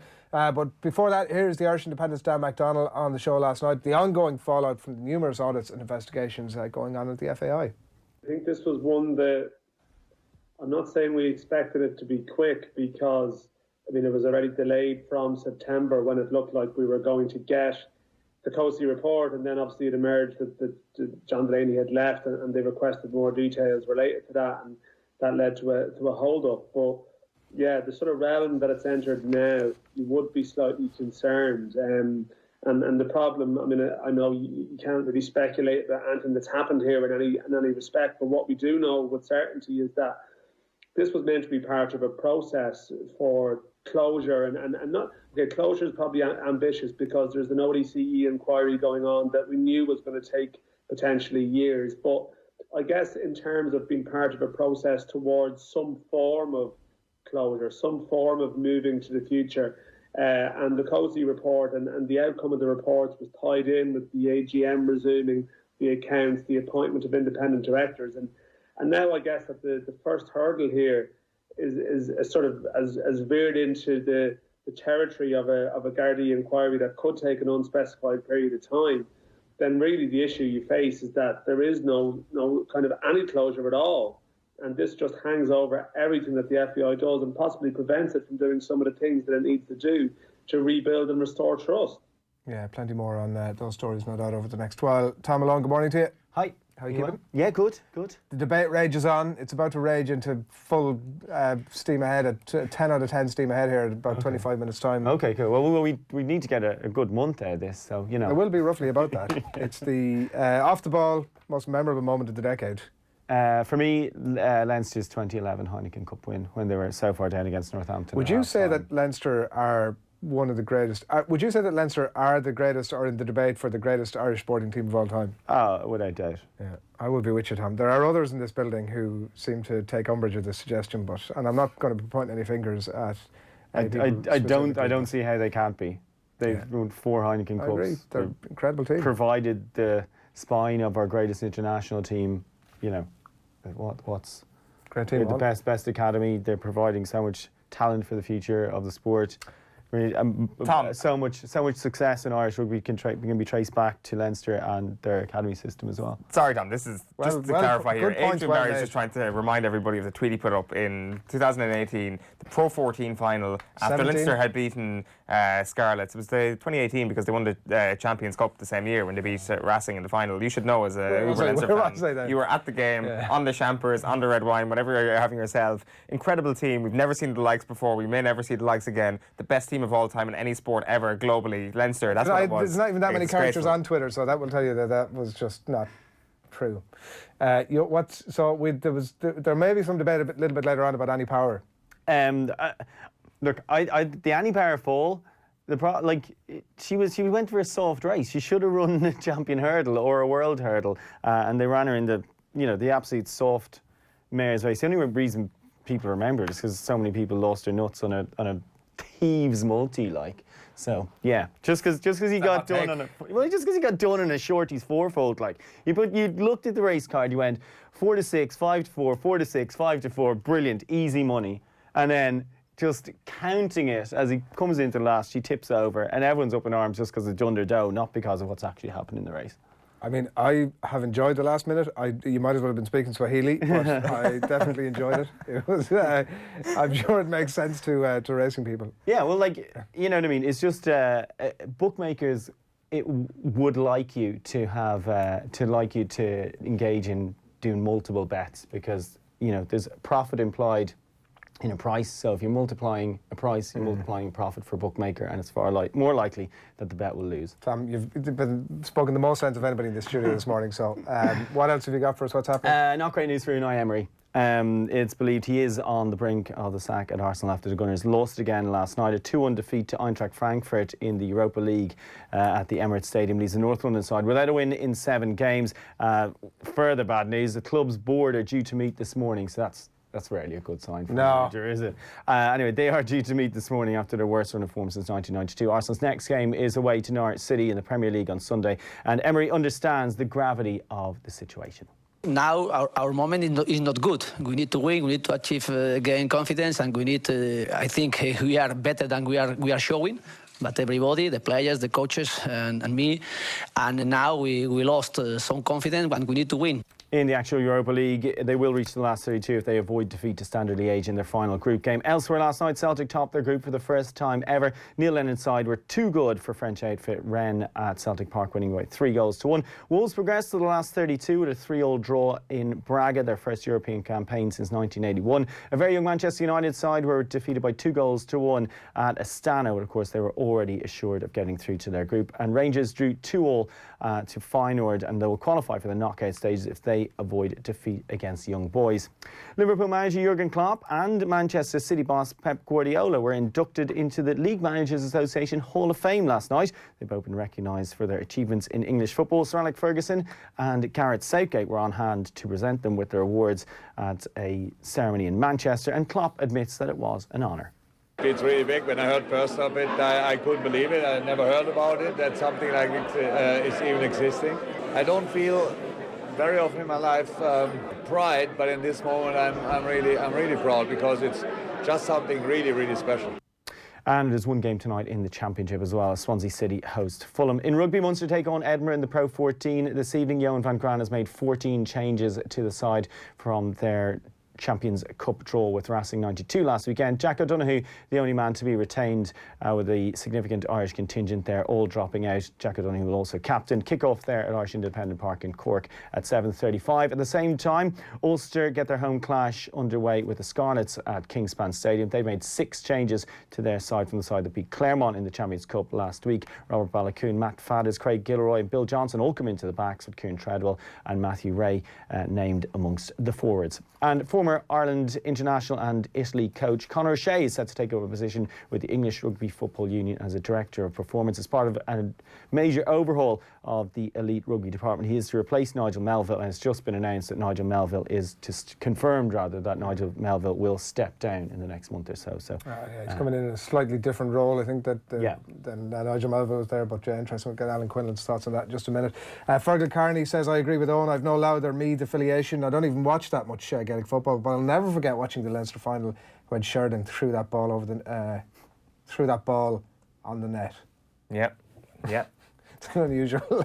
It was going so well right up until he threw the ball on the net. Hey, hold on a minute. Don't be dissing a commentary for typo. He's right. Sam McDonald says... He's obviously just so angry, he just can't get, even all these years later. Sam McDonald says, has to be the 2009 Grand Slam.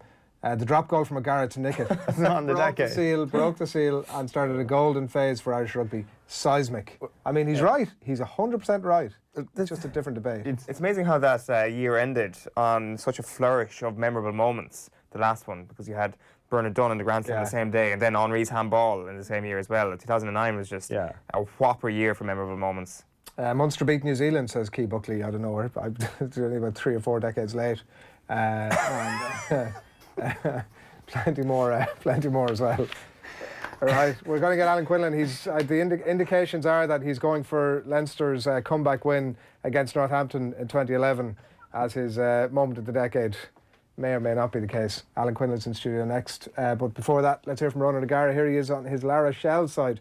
Thanks, Tom, by the way. Thanks for all that. Ronan O'Gara and La Rochelle had a tough start to this season's Heineken Cup. Just to get an overall sense of how things are going, if I can, looking at La Rochelle in the top 14, 5 defeats, 4 wins, there's a very obvious pattern, frankly, which is you've won all your home games and you've lost all your away games.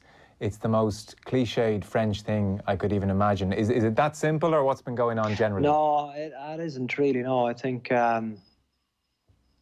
we had opportunities. We wouldn't have beaten Claremont in the first game, but we had an opportunity to potentially get a bonus point. We could have beaten Montpellier away, but we didn't put them away in the first half, and that's what happens in France. You kind of have to be nearly 10 points clear being the away team, because the home team usually has a purple patch with the last 10 minutes to go with the crowd behind them. Bayonne was probably the most disappointing. We were well clear, and they got a red card and put their players in fairness some rows to that game, and they came back at us. So we've had opportunities. I suppose the most pleasing aspect of it all is the fact that you do feel you're getting better, and you do feel that players are buying in. And once you have that, it makes not going to work, but makes I suppose you appreciate that you're working with a good group. Yeah, Ronan O'Gara there. I'm with Joe during the week. You can check out the full chat on offtheball.com. It's 8:43 on this Friday morning. You're watching OTB AM, the sports breakfast show from Off the Ball. Alan Quinlan, good morning to you. Morning. How's life? Very good, thanks. Yeah, and yourself? You're itching to get in and get talking about Leinster. I know we've had a constant debate this morning from various people about what the most memorable moment of the decade is. Plenty of comments coming in. Darragh O'Toole says Connacht winning in 16 must be up there. It wasn't something we'd actually overly discussed or considered, but it would be. It's obviously serious achievement. The unlikeliness of it is the thing. It's kind of like Leicester in the Premier League, and even Connacht people would acknowledge that they don't win titles. They hadn't won titles before, so that was a really special year for them. What else have you got? There's a lot of big moments, I think. Depends what province you're from. If you want to go provincial, Leinster people would probably pick out that Northampton one, 2011, the comeback. Munster people might pick the Ronan O'Gara drop goal against Northampton in Thomond Park. For me, though, I think that the one that there's a couple. There's Johnny Sexton's drop goal in Paris. I was doing the commentary for Virgin Media with that one, and it was right up there with the best moment you've ever been involved in as a commentator. unfortunately I'm out of the game a little bit to kind of playing memories, ones I've been involved in. The Grand Slam in Twickenham. Again, Paddy's Day, Twickenham, the atmosphere, the performance, the significance of it was really special against probably our biggest rivals. So that was an incredible day. Eddie Jones was nearly sacked around that time, wasn't he? There was a lot of calls for it. It was 3 in a row. And we can easily pick worse moments. We could probably pick ones closer shortage of those. The last few weeks with the two of us in Japan. Most disappointing ones, not worse, probably most disappointing. Spending time with Owen in Japan was in your top. Horrific, I'd say. Yeah, it was. No, it was not. He was brilliant. He was so organised, everything together. The New Zealand wins, the one in Dublin was really significant win. That was an incredible match. But the one that I would pick if I was picking a moment was the Irish team doing the figure of 8 in Chicago. Again, one of those special kind of days. It was really surreal. I wasn't out there, I watched it on TV, and given that Axel had only passed away a few weeks before, it was just a really special kind of gesture to him, to the impact he made as a player for Munster and Ireland, as a coach for Munster as well. And just that was really kind of touching moment, the most kind of emotional moment of them all, which was really special. I think the match itself then was, it was kind of like... And the players had come up with that concept, Quinny, right? Was that it was the players who came up with it, and it was just, I don't know, I just got a really kind of... It's like, people talk about the hair standing on the back of your neck. It was just an emotional kind of belt goes through you when you see that. And it was a lovely moment from the players, and it was really well thought of. And he was obviously very, very close to lots of people who were involved in that match, players and coaches. And it was just one of those moments that was a very special moment in a very sad period of time for his family and for his former teammates and players and stuff. So it was great way to remember. Incredible. Again, you could pick the match, the Munster-Glasgow match. If I was kind of picking a provincial match, I would say Munster-Glasgow and Thomond Park. Like, so many people were emotionally broken about what happened. Anthony was buried on Friday, the game was on Saturday.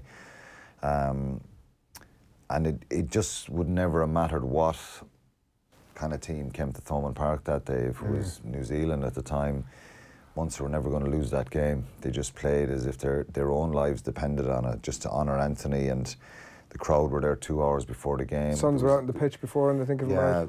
Olive was there and the family. It was an eerie kind of silence, but people felt an obligation to be there and to honour him.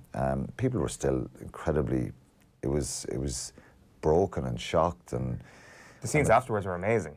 Yeah, they were, and they're not ones you'd celebrate that it was a great day or anything, but it was just a really poignant day to honour somebody with the impact Axel had made on so many people's lives. And he was such an iconic figure in Irish rugby and Munster to the core, if you like. And I just remember that day, and I was due to work with Sky, so obviously when it happened, it was the last thing on my mind. And then Sky had contacted me and said, look, we need someone to do the game, and are you fit and able to come on, and do you want to? And I said, look, I didn't really want to.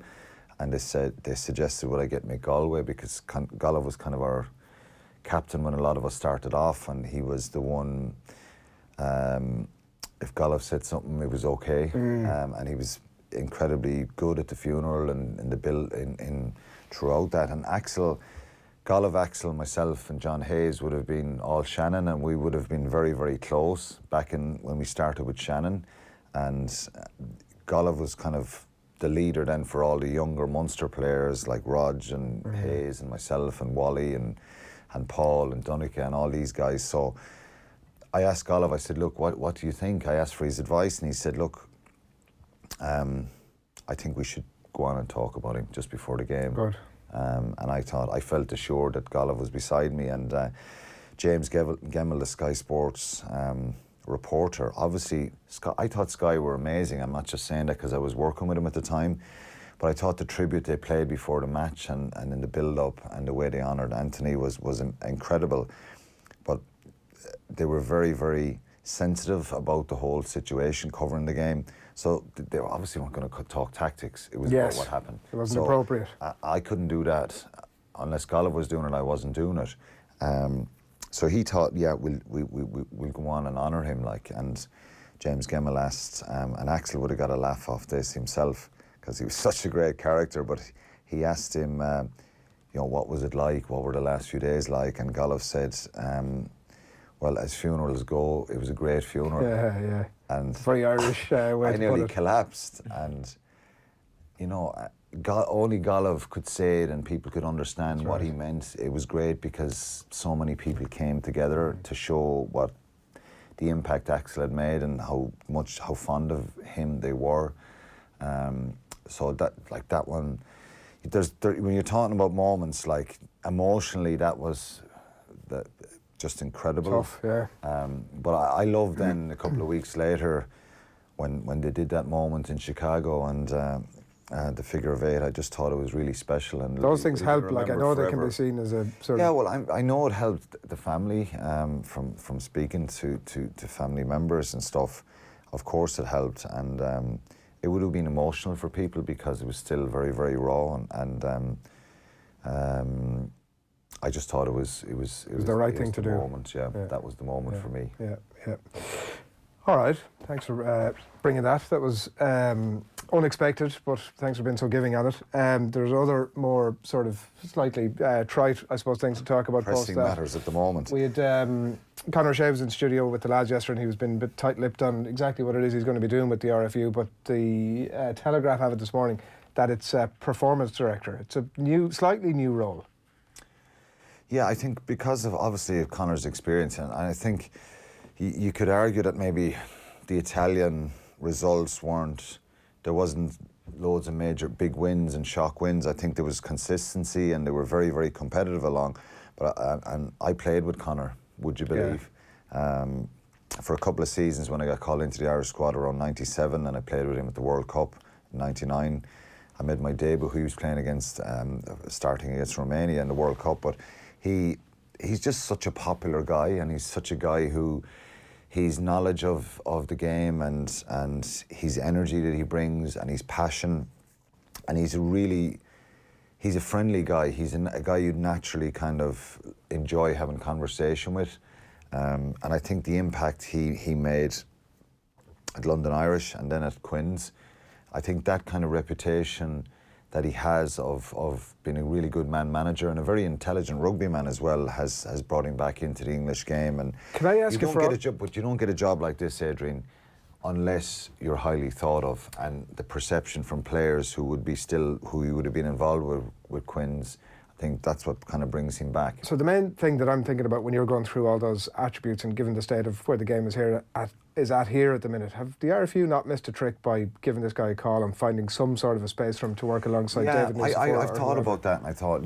get Conor O'Shea back into Irish rugby, get Mark McCall back into Irish rugby, get some of the other Irish coaches back into it. We know Rog and Mike Prendergast and him at a strategic level, given the experience that he has around academies. Well, I think with David Nucifora, fills that role here in trying to run the game here, being the director of rugby, and this is kind of a similar role. I'm not really sure the exact job spec it is.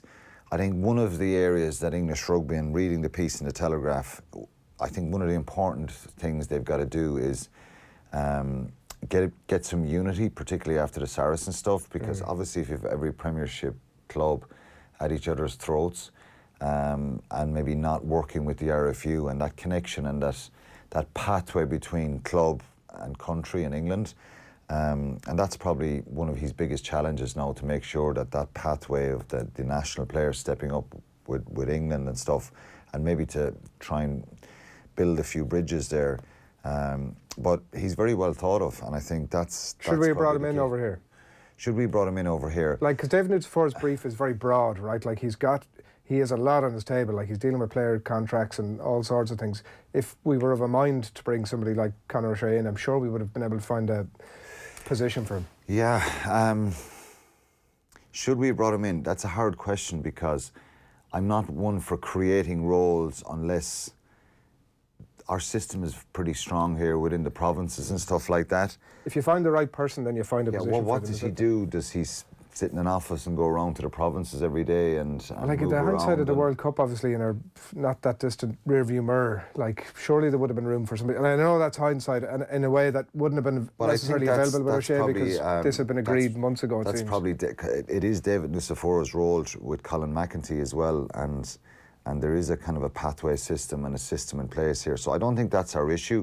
Creating a job for somebody, bringing his knowledge into the game in Ireland, of course, would be a massive benefit. But you just don't want to bring someone in if there's not a role or a title there. And I don't think he would probably come in unless there's a role or a title there. I always thought maybe he will come back and be involved and be a director of rugby in one of the provinces, and maybe that would interest him. But he obviously has an interest going back to be in the UK and to take up that role. So it's a brilliant job for him and a brilliant appointment for him. And I think obviously part of the job will be to try and transition England under-20 players into Eddie Jones and make sure that pathway is smooth and that players are not being lost in the game in any way. But the system is very, very strong there with all the school system there. So if you play England under-20s, you're kind of nearly progressing on into Premiership clubs.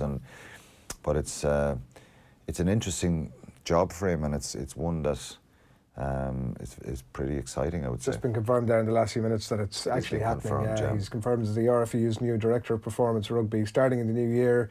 Nigel Melville departs, and he's... Does it say the job spec? Doesn't have any more details on that now yet, but certainly I don't. But the fact that he's not Eddie Jones' boss obviously might make life a bit easier for him. He's going to work alongside Eddie Jones, according to the... Yeah, and look, he's been in the coaching game for a while, and he did work with the RFU before, didn't he? In a part-time role or something, a few years ago, an advisor or something like that. It's totally different than coaching, isn't it? Because you're really behind the scenes planning and putting structures in place and stuff. So it's an interesting one. And what do you think that dynamic between the two of them will be like? Because they do have to work together. You know, Shea and Jones, they seem like different characters. Yeah, they do. But I think, look, Eddie Jones sometimes, and I've given him a few raps at times over the years, I think he's a pretty decent bloke behind it. And I've heard from lots of people that he's very giving of his time in the UK and very helpful to lots of clubs and organisations and stuff. He's a different beast when he's in that English mould, and he's loose with the tongue a little bit at times. But I'm sure he'll be... it's maybe an extra person to work with him and help him, and a springboard to put some data and information on younger players coming through that he might highlight with Eddie Jones. Yeah, it's interesting when you talk about like the development of rugby or what tricks we're missing in perhaps our own union. Like, it'll be interesting. Perhaps Conor O'Shea could come back with greater experience and it'll benefit us in the long run. But on that point, like, I'm not sure if you see Gordon Darcy's column on Wednesday. The trick perhaps we're missing, and I know it's kind of tangential to this, is kind of from your own experience, the club game and what we're missing in Munster in particular. And Darcy was talking about the over-reliance on private schools, and granted it's a tale as old as time.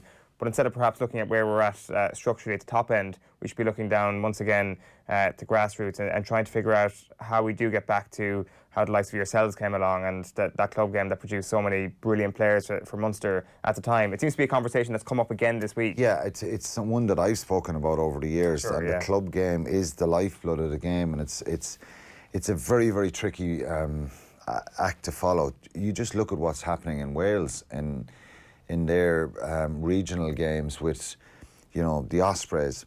And I've spoken to Welsh people about this.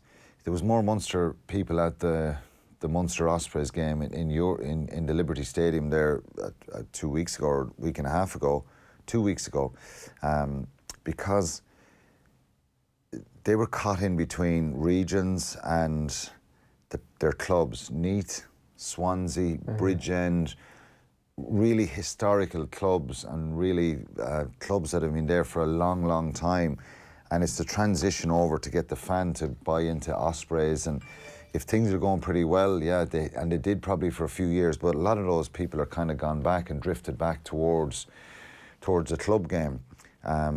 Where in Ireland, a lot of the the traditional club fans, because I remember playing in the 90s, I played Munster or Shannon Garryowen in Thomond Park, 10,000 people. Same with young Munsters. Shannon played them in Greenfields or in Dooradoyle.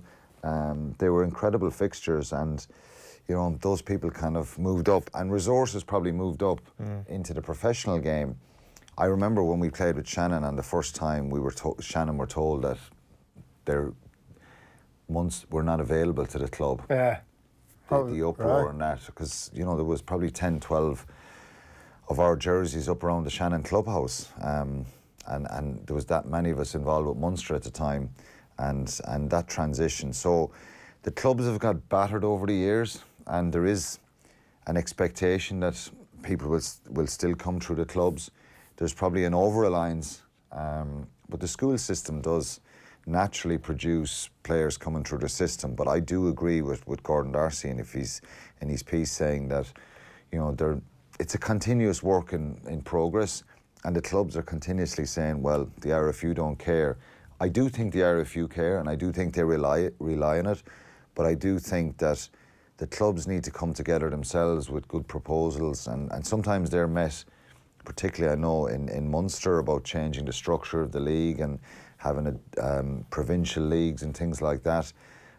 So I don't have all the answers, and it's a debate and something you could talk about for a long time, but I do believe that making the club stronger again and finding ways of doing that, it's hard to do that.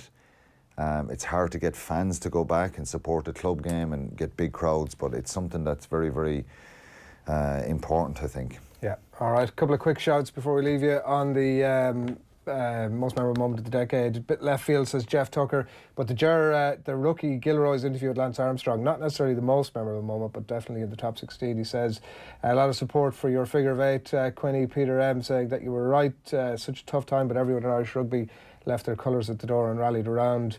The O'Donovan brothers, anything they've done is pure class, as somebody else. And a shout there for Tyson Fury singing Aerosmith in the ring after beating Klitschko is another one that has so far gone unmentioned. I thought it was you were just getting a rugby moment off me, because there's obviously there are other areas to go. You know. Shane Lowry, you know, that was a recent one. That was incredibly special as well. That would probably be in the top 16.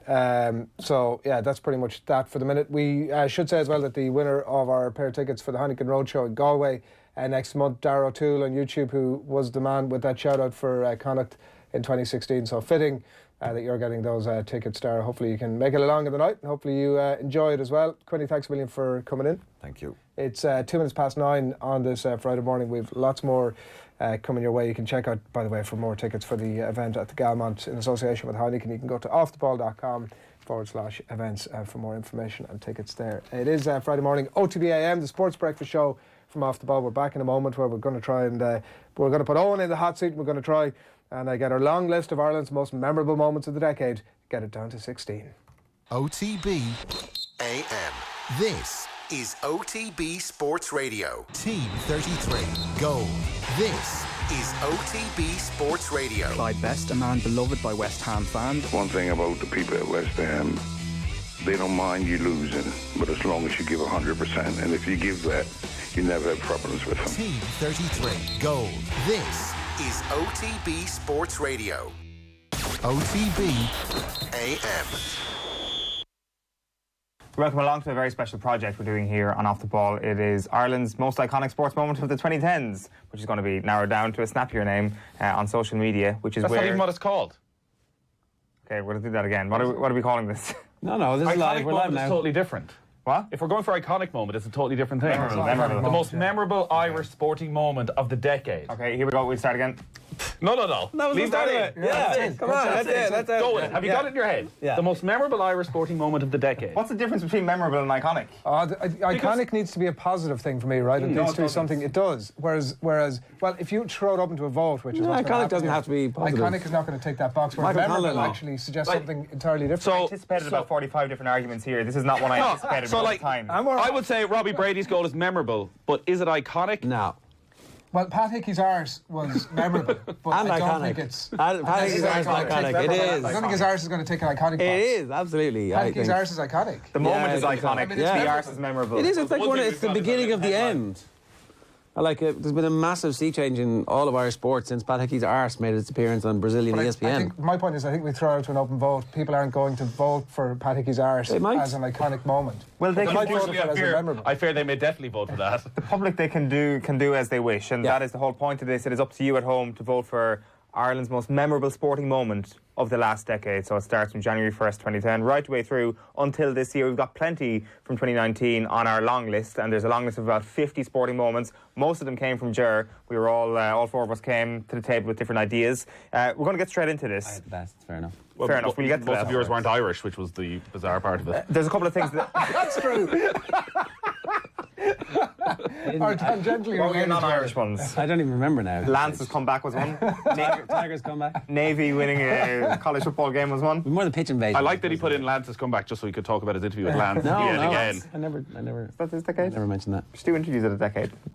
There's four things that we all agreed on should make the list. We're not going to talk about them today because I dare say they're going to make it along the distance here as we go through this item over the next couple of weeks. They are Robbie Brady's goal, they are Katie Taylor's gold medal at London 2012, it is Shane Long's goal against Germany, and then Shane Lowry winning this year's Open. We're going to park that for the time being. Some of the stuff that three of us voted for, but one person didn't. The O'Donovans in Rio was a moment that is going to make the shortlist. Ger didn't include that in his. Cluxton's...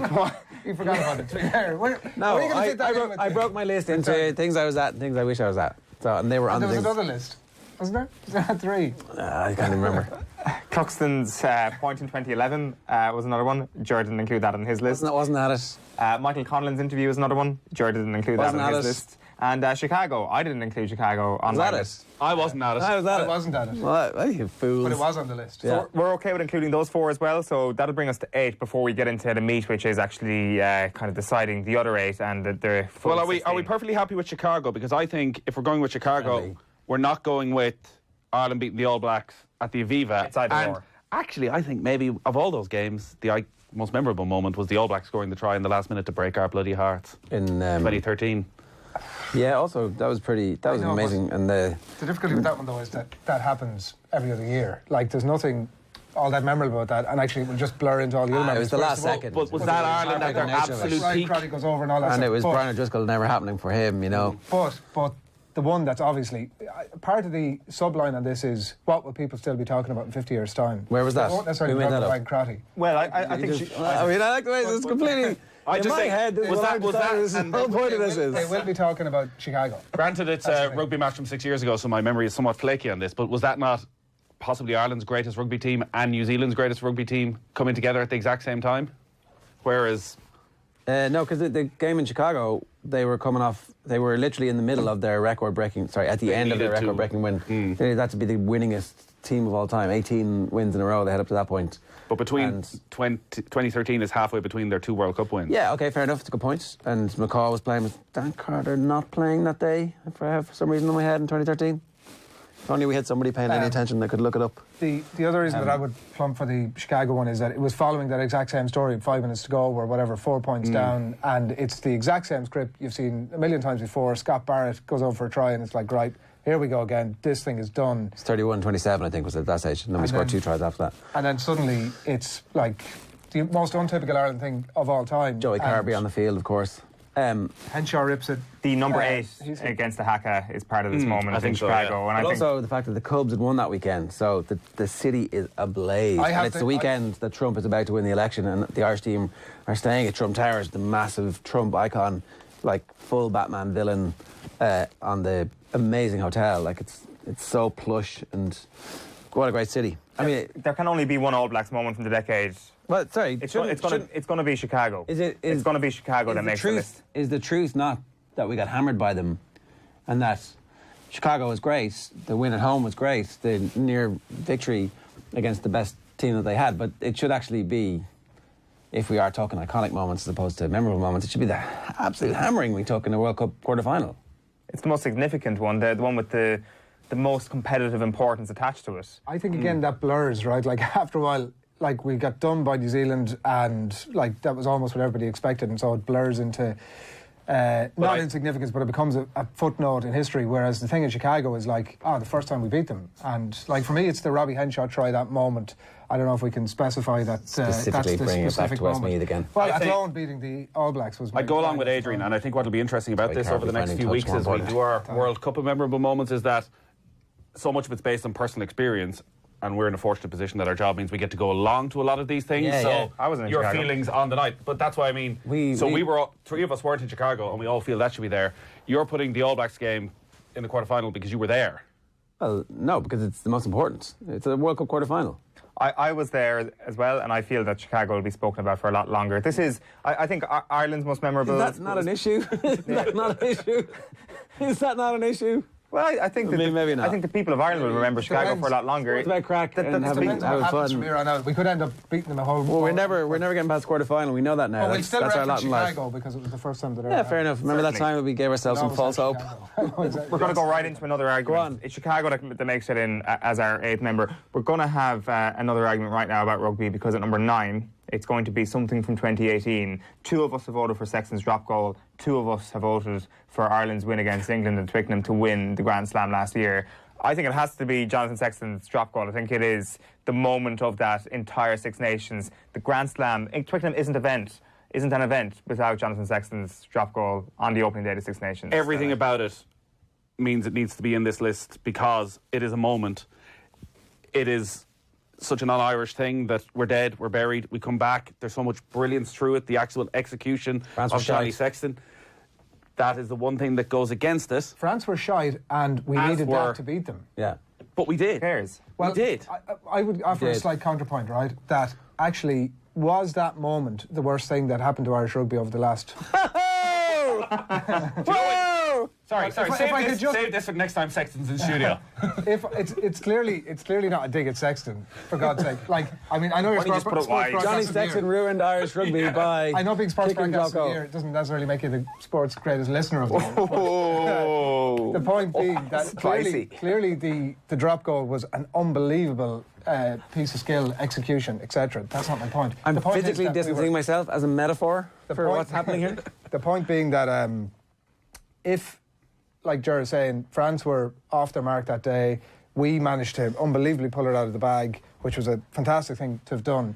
But wouldn't us losing to France that day have suddenly made everybody step back quicker than we had done and say, actually, this thing is kind of fucked? No, I don't think so. I actually don't think that's... That would be my reason for not... We reached this perfection of performance in the game at Twickenham, which is why I put the Twickenham one down.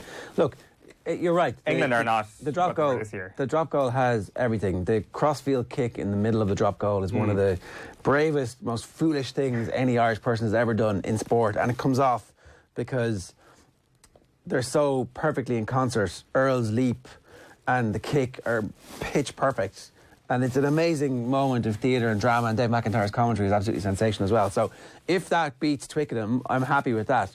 But the game in Twickenham was over at half-time in Twickenham.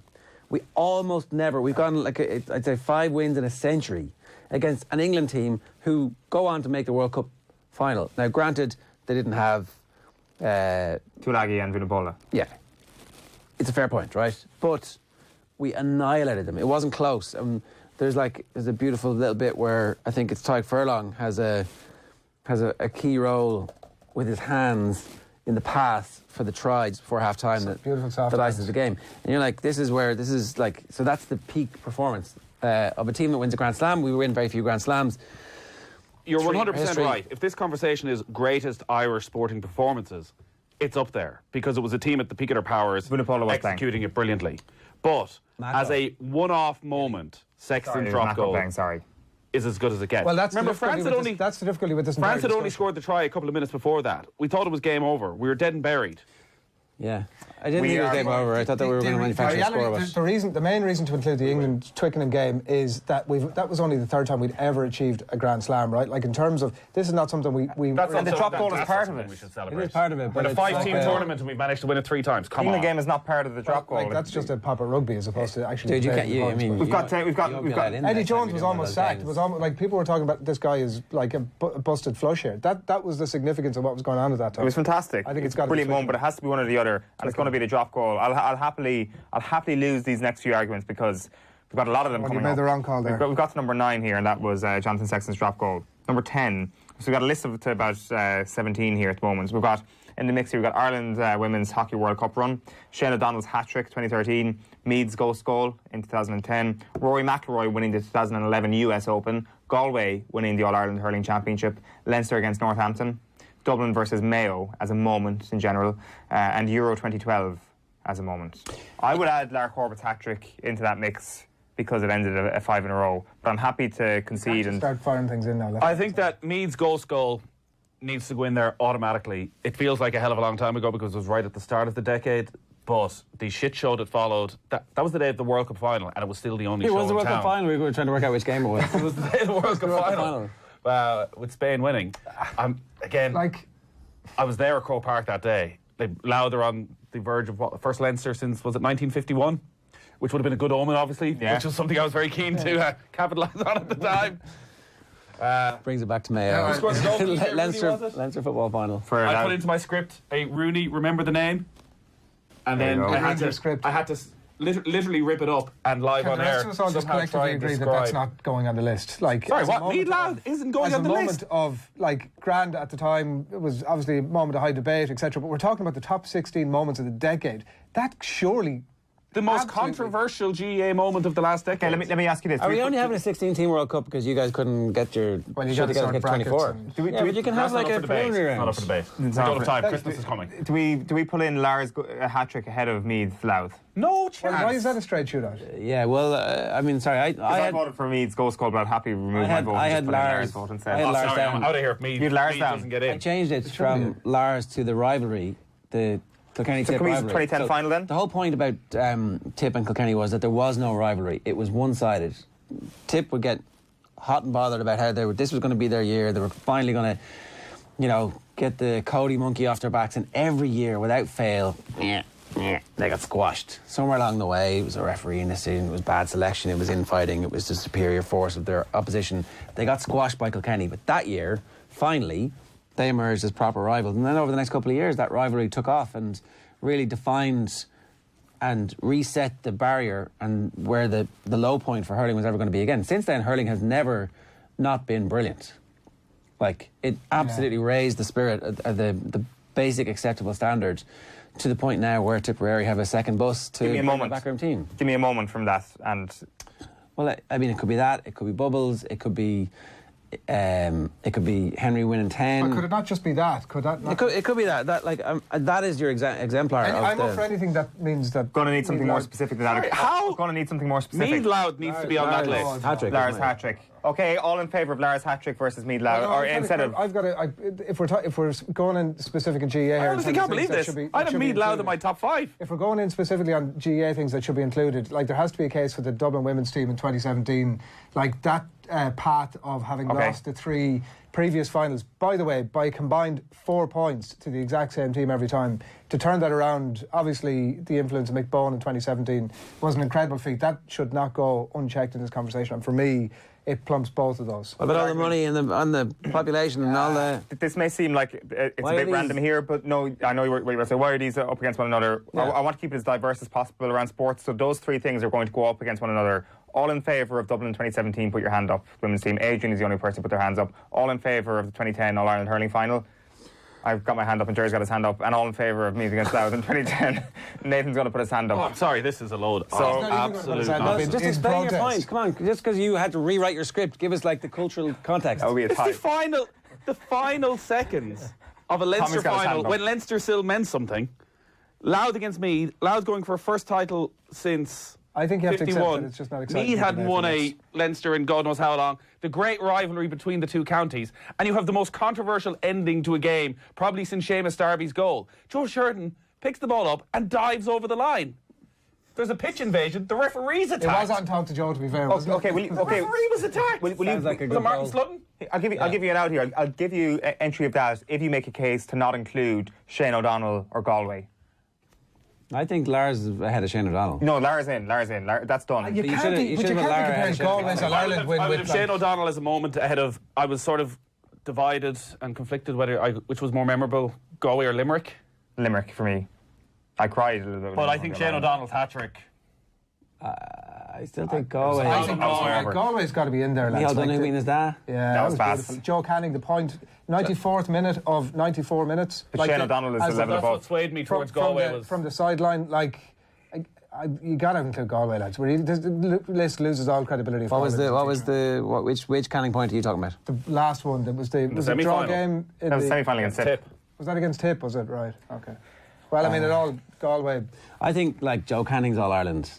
You know, the most luxuriously talented purveyor of his craft over the last decade and a half. Not having an All Ireland would have been one of the worst things to happen in Irish sport since neither of the Dermot Earlys. This isn't the people who got what they deserved list. But it is. That's why when sport finally gives you what you get. Pat Hickey's Irish is going to be on that, isn't it? So, just and it's also Mayo getting what they deserve. Right, so we're power ranking these things at the moment. So I've got... We're putting... Read Loud is in. Great. No, hold on a minute. Hold on a minute. I would go... if I'm power ranking these... Can I ask a question to the four of us, right? I'm going Lar, Meath, Louth, Joe Canning, Limerick, Dublin. Where's Shane O'Donnell above all that? 6th. Okay, are the three of you at least in agreement with that? I would have Galway as my top of that list. I'd have Galway and then closely followed by Dublin 2017. Are the three of you happy to include Galway then? Yes. I'll rest my case. I think Limerick is a more emotional moment. Okay, so Galway makes it.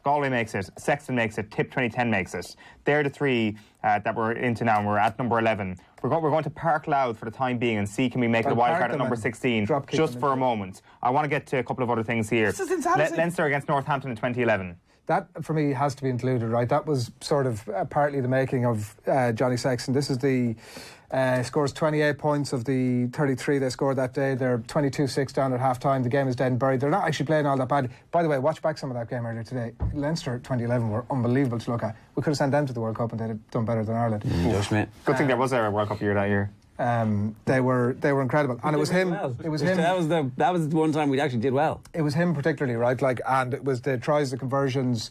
They come out after half time. He scores a try after 3 minutes, and it's not a guy who's prolific with try scoring either. And then you add all that into the mix with the famous halftime team talk that is sort of hotly disputed between various parties, including Sexton himself, as to what was actually said at half time. I think that's a compelling argument. I think it changes the history. I know they'd won in 2009. It was a slightly different final, but I think it changes the history of Leinster rugby for sure. And it's a great comeback. And I think maybe Irish rugby as well. I think it's obviously a memorable moment because the Leinster-based rugby media make sure everybody talks about it all the time. But what about actually the greater moment was Connacht beating Leinster in the Pro final in 2016 due to the style of rugby that they... Come on now. Connacht does deserve mention, 2016. It deserves mention, and then in the same way that Meath Louth... But what about the greatest achievement by any team ever in 2017? What was that again? Not actually what I said. What was that again? The greatest achievement by any Irish team ever. Adrian Barry quote, Pro 14 final. Can we get that tweet? That's not what I said. My favourite quote of all time. Well, it's pretty close. My moment of the decade is that tweet, actually. Let alone the actual greatest achievement by any Irish team ever. I'm happy to include that. Good argument, Adrian. Good stuff. Dublin against Mayo. Let's sort this out because I didn't have this in my top 16. I don't think I had this in my top 20, Dublin against Mayo. But now that you say it, now that you think about it, can we include Dublin versus Mayo as a rivalry, as a moment, and put it in? Will the people at home accept that? Well, I had Dean Rock's free as the moment because I'm trying to, as I spent a good chunk of my evening trying to figure out what was the most enjoyable Mayo moment, which I think was Lee Keegan's goal. Yeah. But I'm just not sure I can put that in. You can't. You're not allowed. It'd be nice to, though. No. I mean, it brings a warm feeling to my heart. If I could have that feeling for that 5-minute spell when Mayo were in front, if that could last forever, I'd be a different person. At least you've had it and lost it, Nathan. You'd be a heroin addict. I mean, that's what that is. Yeah. That's the feeling that heroin gives you. Better to have loved. You can get that and and go and live in Afghanistan and smoke opium. Pick a child, Louth or Mayo. Yeah, but like which of those moments are you picking? Because we're not proceeding with both of these. Let's not go back to Louth. Part of me thinks I want to include Mayo Dublin because the Mayo, good Mayo listenership, they'll hijack the vote, we'll probably win it. Good point, actually. They'll hijack the vote. The bit where they lost and lost and lost again. And then one draw. Loudmead. We can't keep giving. Why do we keep giving Loudmead green cards back? Mayo's gone. Mayo's gone. No. The Mayo man has spoken. I still think Mayo's gone. Loudmead is in. Executive decision. Executive decision. Loud against Mead. This list is about to lose all credibility if we include that nonsense. By the way, Galway's off. Over a rivalry of. Huh? They made a decision in the box there. They've gone through. Galway's off. By the way, just to let you know. We've all voted for it to be in. Yeah. No, they've decided in there. There's more people in there. They've decided. Galway's not happening. So we're down to 12 so far. We've literally all voted for it to be in. Loudmead. That's what I'm talking about. Hey, for radio listeners, who's Adrian Barry? Incredible team. We've never seen the like in any sport possibly. Superb day, all told. Hands in the air emoji. Leinster against Scarlets in the Pro 14 final 2018. Wow. What a moment. So I wasn't talking about that game specifically. Clearly, we've never seen an incredible team like that before or since. That point in any sport. In any sport. Brazil 1970. No, it was Irish sport. You always lose that point. It was clearly. Even still. We is Irish. Any Irish sport. You could definitely make the case that Leinster are the greatest Irish team of all time. Sorry, the Dublin footballers? It's a discussion. What I'm saying, that's not a very. Let's ignore that. Right, so we're down to 12. The contenders for the rest of them are Rory winning the US Open in 2011. Annie Power. I want to include Annie Power, lads. Make a case against me. One of the most memorable racing moments of the decade. It was horrifying. Look, if we were to all include, for us with money on the horse. If we were all to include things we lost money on, it'd be a bloody long list. I didn't actually one big bet in your life. I didn't bet on Annie Power. It's just a memorable moment that happened. What else are we missing here? The Irish women's hockey team getting to the World Cup final. That has to be on there. Yeah, we haven't even discussed that. That needs to be there. And then there's one more between Shane O'Donnell, which we've already kind of dismissed is not going to happen. The last thing, it seems, is going to be something from Euro 2012. What? There's nothing memorable about Euro 2012. I was making a play for Keith Andrews sending off at Euro 2012 as something that spoke to the nation, right? As like a moment where a bit of defiance. Now, to be fair, it wasn't like he kicked Pirlo in the balls or anything like that, but it was a bit of a tame sending off. But at the same time, at least, it was an act of defiance that as a nation we could go, right. We were beating out the gap here. It was the third game. It was already over. I know, but the frustration that he showed, I think, was a reflection of the nation. Anyway, I was going to make a case. I don't think he's proud of that. Galway needs to go in over that. Okay, you finish with Galway. We're done. I think the Fields of Athenry after the Spain game is something that is appearing on my document right now. Should be in the box. Agree with you. Should be on the list. Absolutely. It's. Did you get a tuk-tuk to that game? No. Did we not? You can't have that over Galway. No, we got a party bus. That's ridiculous. With the late great Tony Fenton. It's the list without Galway is ludicrous. Okay. So what we're leaving out at the moment is Galway. Sorry, Annie Power. Come on. Annie Power's not on the list. Okay, we take out Annie Power? Get rid of Annie Power. I wanted Annie Power in there. We've got no racing on the list. Doesn't matter. This was nothing memorable. Hang on a second. The automatic shooing in to the top 16 moments of the sporting decade of the hockey when, it wasn't the Olympics, and the Olympics is the be all and end all. It's a World Cup. It's our World Cup. But like other sports have loads of World Cups. The cyclists have World Cups every 2 or 3 weeks. The hockey team don't. Well, fair enough, but they have an Olympics, and the Olympics is the thing that they rate above all else. That's the biggest thing in their sport. So this is a secondary tournament, a bit like Connacht winning the Pro 14. Oh, 12. This is the most controversial thing that's been said on the panel, by the way. It's not all your hoo-ha at me earlier on. It absolutely isn't. It's like the automatic shooing in of it, I think, is... Would you have it in your top... Would you have... If you were to do a top 16 list that wasn't a top... Well, who they beat in the semi-final, Ger? We won a penalty shootout against Spain. Yeah.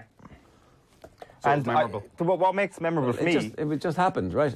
It was very, very memorable. The penalty shootouts were great, but is it a greater achievement than some of the other stuff that you're just... Not about the achievement. Loudmead is not even an achievement, and it's on this list. It's a refereeing calamity. Pat Hickey's arse we haven't even discussed. We got to get Pat Hickey's arse in. Pat Hickey probably needs to be there. His arse certainly does. Maybe not all of him. The hockey, you were watching that in a beer garden in Killarney on the afternoon of the Super 8's game. The place was actually absolutely hopping watching hockey in Kerry. This took over the country for 2 weeks. The unlikeliness of the moment was a thing. Exactly. For me, right? This was a team that were not expected to get within an arse's roar of a World Cup final. Were they not? No, they were. I mean, I have in the to world. actually double check this, but I think they were sort of some sort of a late qualifier or whatever. That they were now, like, that wasn't a thing that was, that for me is the thing that makes it stand out above, like, let's say Annalisa Silva or something like that. For me, I think that's a moment that has to be on there. I would have Annalisa Silva ahead of it. But was that I would almost. Sorry, I'd probably have Annalise finishing 4th ahead of Annalisa Silva. Yeah, because that wakens up the country to the fact that we have somebody in the boat who's going to go fast. Was that not But something also that she was going to medal the whole way through. But was she not operating at that level of the sport anyway, that was, certainly in terms of the silver, was almost expected that she would finish there? Like this women's well, she had a hockey crap team year the year before. Remember, that was the whole point. She did an awful year the year before and was thinking of giving the whole thing up. But I don't think these things are in. These are not like in a little women-only segment that we're putting up against each other. Like, the automatic shoeing in is the thing for me. It's like, I get that. I think there's... Is Rory 2011 in this, considering it's only on Sky Sports, nobody gets to see it? That's irrelevant. Well, it is. I think his arse wasn't exactly prime time. I'm sorry, it was the #1 story on the 6-1 News for about a week. Like a live sporting event. No, but I'm saying as a memory. Do people have a memory of Rory McIlroy? Oh, sorry. 2011. Go on, he destroys the field by 8 shots. It's his first major. Where? In... It was not that memorable. Gresham, Oh, we got him now. 2014. See, not that memorable. Flawless. So I would have Darren Clark's drunken press conference after he wins. Staying on 2011. Oh, hold on a minute. We've got a great contender here. Darren Clark, the morning after winning the Open Championship at Royal St. George, press conference at 9 o'clock. I'm sitting in the press room at about 8, and we're all laughing, going, oh, did you see his Twitter last night? Jeez, he seemed to be out late. He'll probably come still a bit hungover. Turns out... He kept going all night and turned up absolutely rat-arsed. We surely can't be including Darren Clark on the list. Okay, here's what we got. After your Rory absolute bottom job on... No, it's not. After you didn't even know the course that he won his major on in 2011... Then no, but hang on a second. The context of that 2011 win was that he had obviously blown up 2 months earlier with this first major within his grasp. This was still Congressional. This was still a time where we were discussing this guy possibly being. Is this just 2 months after he discovers the new house off the tee on the 10th? Again, I would argue that is more memorable. No, I would have said that. It's harsh on Rory that maybe the two most memorable are the two screw-ups. Okay. Here we go. So Euro 2012 has got to be gone. Breaking up by text. Why does Euro 2012 have to be gone? Euro 2012 was memorable for us because we were there. I'd be okay with Euro 2012. And we were having the crack. Okay. And we got away from home for a few weeks. Are we going to replace... So here's the thing. It's Euro 2012 versus... And lads, I'm going to need a specific moment here in Dublin against Mayo. I'm not going to accept Dublin Mayo being a moment. Dean Rock's free? I would have above Euro 2012. Okay, then. Yeah, I'd probably go with that, yeah. Have it your way. If it has to be a moment. Is that the third? Is that 3 in a row? That's, 3 in a row, 2017, because you have the GPS, and you have at the end of an unbelievable final. GPS, yeah. So what we've got, the complete list, ladies and gentlemen. This is a complete list? The 16. We didn't even get to talk about Johnny Gall beating Dublin in the All-Ireland semi-final. I'm hearing my ear now, bin Galway. No, we can't. Why are we bidding Galway? But all 4 of us are in agreement that it should be on. I don't agree with the 3 of you, but I'll bow to your superior knowledge. It's got to be on. This is for a graphic reason. Here we go. Final list. 16. Number 1, Robbie Brady's goal. Number 2, Kelly Taylor wins goals. Number 3 is Shane Long. Number 4, Shane Lowry wins the Open. Undisputed, the 4 of those will be seated in our World Cup draw coming up this morning on OTB AM. Theo Donovan's in Rio is in. Cluxton's point in 2011 is in. Michael Conlon's interview after being robbed in Rio is in. Chicago is in. Jonathan Sexton's drop goal is in. Tipperary stopping the 5 in a row in 2010 is in. Leinster coming back against Northampton in 2011 is in. The Louth against Meath refereeing debacle in 2010 is in. That's Pat Hickey's arse is in. Ireland getting to the World Cup final in hockey is in. Dean Rock's free in 2017 is in. And finally, controversially, Galway winning the All-Ireland in 2017 is in. I've just one thing to say. That was only one person voting for Louth Meath. I voted as well. But then you withdrew the vote in favour of something else. But your arguments were just not compelling. I accept that your argument. That's ludicrous. Your argument about Leinster in 2011 was very strong, and well done to you, but there was no other good Dublin 2017, the women's team needs to go above that. That's absolutely ludicrous.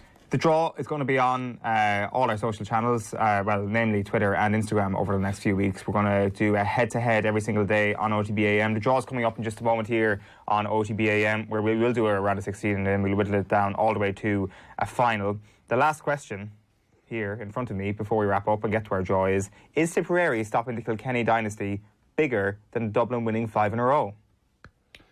No, because every dog can have its day. You can get one win, you can get lucky. But Dublin didn't even make the list. Dublin's 5 in a row isn't even on this list, whereas tip stopping... Cluxton, point of order, bigger than 5 in a row. Point of order, Chairman. Put those up together. That needs to be on there instead of Loudmead. That is ludicrous. The 5 in a row. That would be ludicrous. It's not up for debate. We've a graphic made. It's done. Hang on, one second. Are you suggesting that Loudmead is more memorable than Dublin winning a 5 in a row? No, I think. But sure, we could put in 4 different Dublin football. That's all you need to say. No, that's ludicrous. Hang on, have you not just already put in Dublin winning their first All-Ireland, Dublin winning their third and 3 in a row? So this will be the third one from the same Dublin team. Else rather than that Loudmead. We've got 2. Something else, I agree. Galway. I put Galway. Like everybody's saying Galway. What I really hope is that the 2 Dublins, Cluxton and Dean Rock, have to go up against each other and just who the Dublin forums will get angry with then.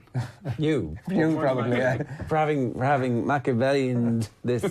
His handle is at Nathan Murph. Any complaints directed to him. You can follow us at Off The Ball. That is where our Twitter polls are going to be. And follow us on Instagram as well. We're crowning Ireland's most memorable sporting moment of the decade. OTB AM. This is OTB Sports Radio. Right, that's how the figure all got made, is what happened there. You got a deep insight into the editorial process of selecting the 16 teams, 16 entrants. Some of them are bullshit, but there are 16 on the list, and so that's what we're running with. And right now we're going to make the draw. We've bracketed draw. It's all very convoluted and complex. Owen is still with me. Yeah. I mean physically, as opposed to any other way.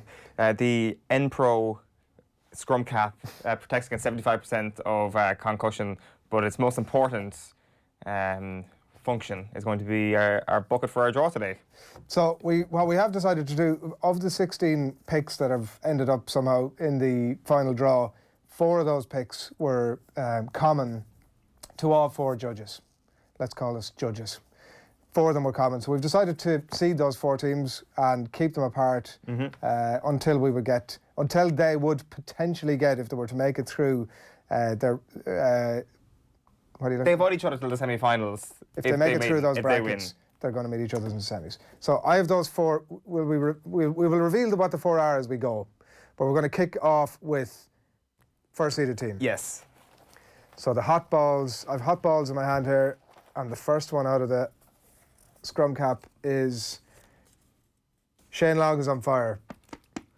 Shane Long's goal is the first entrant out of the hat. First seeded team will be drawn against an unseeded team if you're following the rules so far, and that team...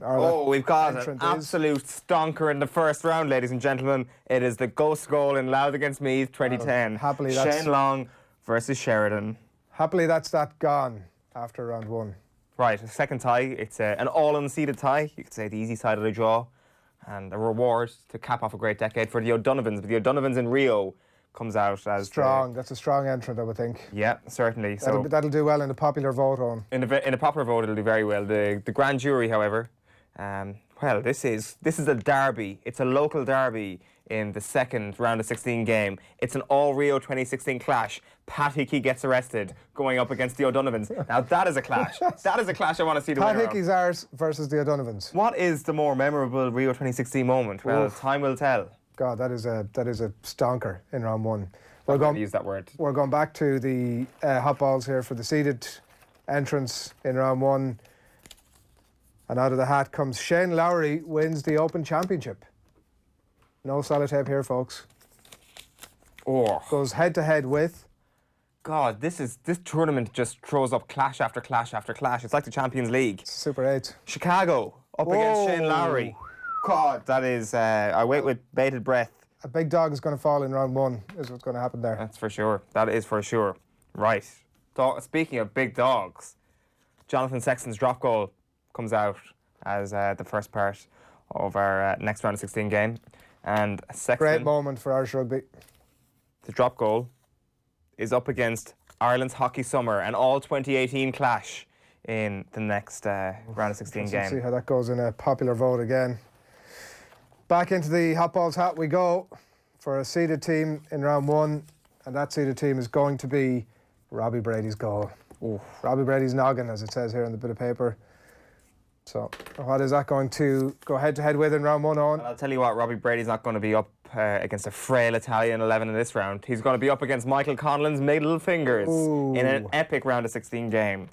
This tournament Clash is of the the Titans gift right there. that keeps on giving. Our next round of 16 game, unseeded teams in all but entrance in name, but not in anything else. The next round of 16 clash features Tipperary's 2010 performance, stopping Kilkenny's 5 in a row. A great moment. I'm going to say this should be an easy enough draw for whoever they come up against. Another local derby, but not in time, more in sport. Well, it's the organisation that runs the sport, not the same code. Dean Rock's GPS free going up against Lar Corbett's hat-trick. Which is more iconic? Are we officially calling it Dean Rock's free? As like, what's the... Dean Rock's GPS free. Right. Because does that not sort of underplay the actual moment? No. I think it does. I think it does. Are we back to a seeded team? Yes. The last seeded team out of the hat. Katie Taylor wins Olympic gold in an epic moment for Irish sport at London 2012. Seeded entrant. Well, let's see. This is where you earn your salt now. Up against Mr. Leinster. Leinster 2011 comeback up against Katie Taylor. Oh my Come on, God! let's see It's if not this is even the going to greatest make it team of past all round time. one. Because many people would argue the greatest Irish sports team of all time is the Irish boxing team that brought us so much glory in 2012. What you're saying is many people would argue, i.e. there's a conversation to be had. Is that what you're saying? Next up, our final round of 16 game is going to be kicked off by Stephen Cluxton's point in 2011, that free kick. And the last one out of the hat, if you've been paying attention, Galway's All-Ireland. Shouldn't be... it's a great achievement. It's a fantastic achievement. It's magnificent. But I think Stephen Cluxton's going to win that. That is the only tie of the round that kind of disappoints me a little bit. But of course, it could be a great Galway kind of movement online to see if that could be. Yeah, the masses, the tribe's masses. Now, this is at which point, if we were working for a massive media conglomerate, these fixtures would appear up on screen. We'll add those in and post we can add them up on screen right here. They're the fixtures. Right, recap them for our viewers on what have we got? First tie sees Shane Long go up against Big Joe Sheridan, the ghost goal. The next round of 16 game, we'll see the O'Donovan brothers in their silver medal and a whole moment of that in Rio 2016 going up against Pat Hickey in Rio 2016. Next up, we've got Shane Lowry's 2019 Open win up against Ireland beating the All Blacks in Chicago. The next round is, the next clash I should say, is Jonathan Sexton's drop goal against the Ireland women's hockey team and their journey in 2018 summer of the World Cup. Robbie Brady's goal is going to go up against Michael Conlon's middle fingers in the next match, and then it's Tipperary in 2010 stopping the 5 in a row up against the 2017 All-Ireland, the GPS, Dean Rock's free. Katie Taylor is going up against the 2011 Leinster Heineken Cup final when they came back against Northampton. And the final clash, Stephen Cluxton up against Galway winning the Hurling All-Ireland. Very good. Our graphics department were briefly busy there and we did have the fixtures on the screen momentarily, so beautiful bit of work. I didn't see what happened on the screen there, but I won't ask any questions. Right, that's it. That's the draw. What's going to happen from here on out if people want to get involved? Round one, match one, starts on Monday morning. We will have Shane Long going up against Joe Sheridan. You do not want to miss that. Can a beautiful, normal moment of chance be beaten by a moment of cheating? Find out next week on OTB AM. That's it. Good morning. Good luck. OTB AM. This is OTB Sports.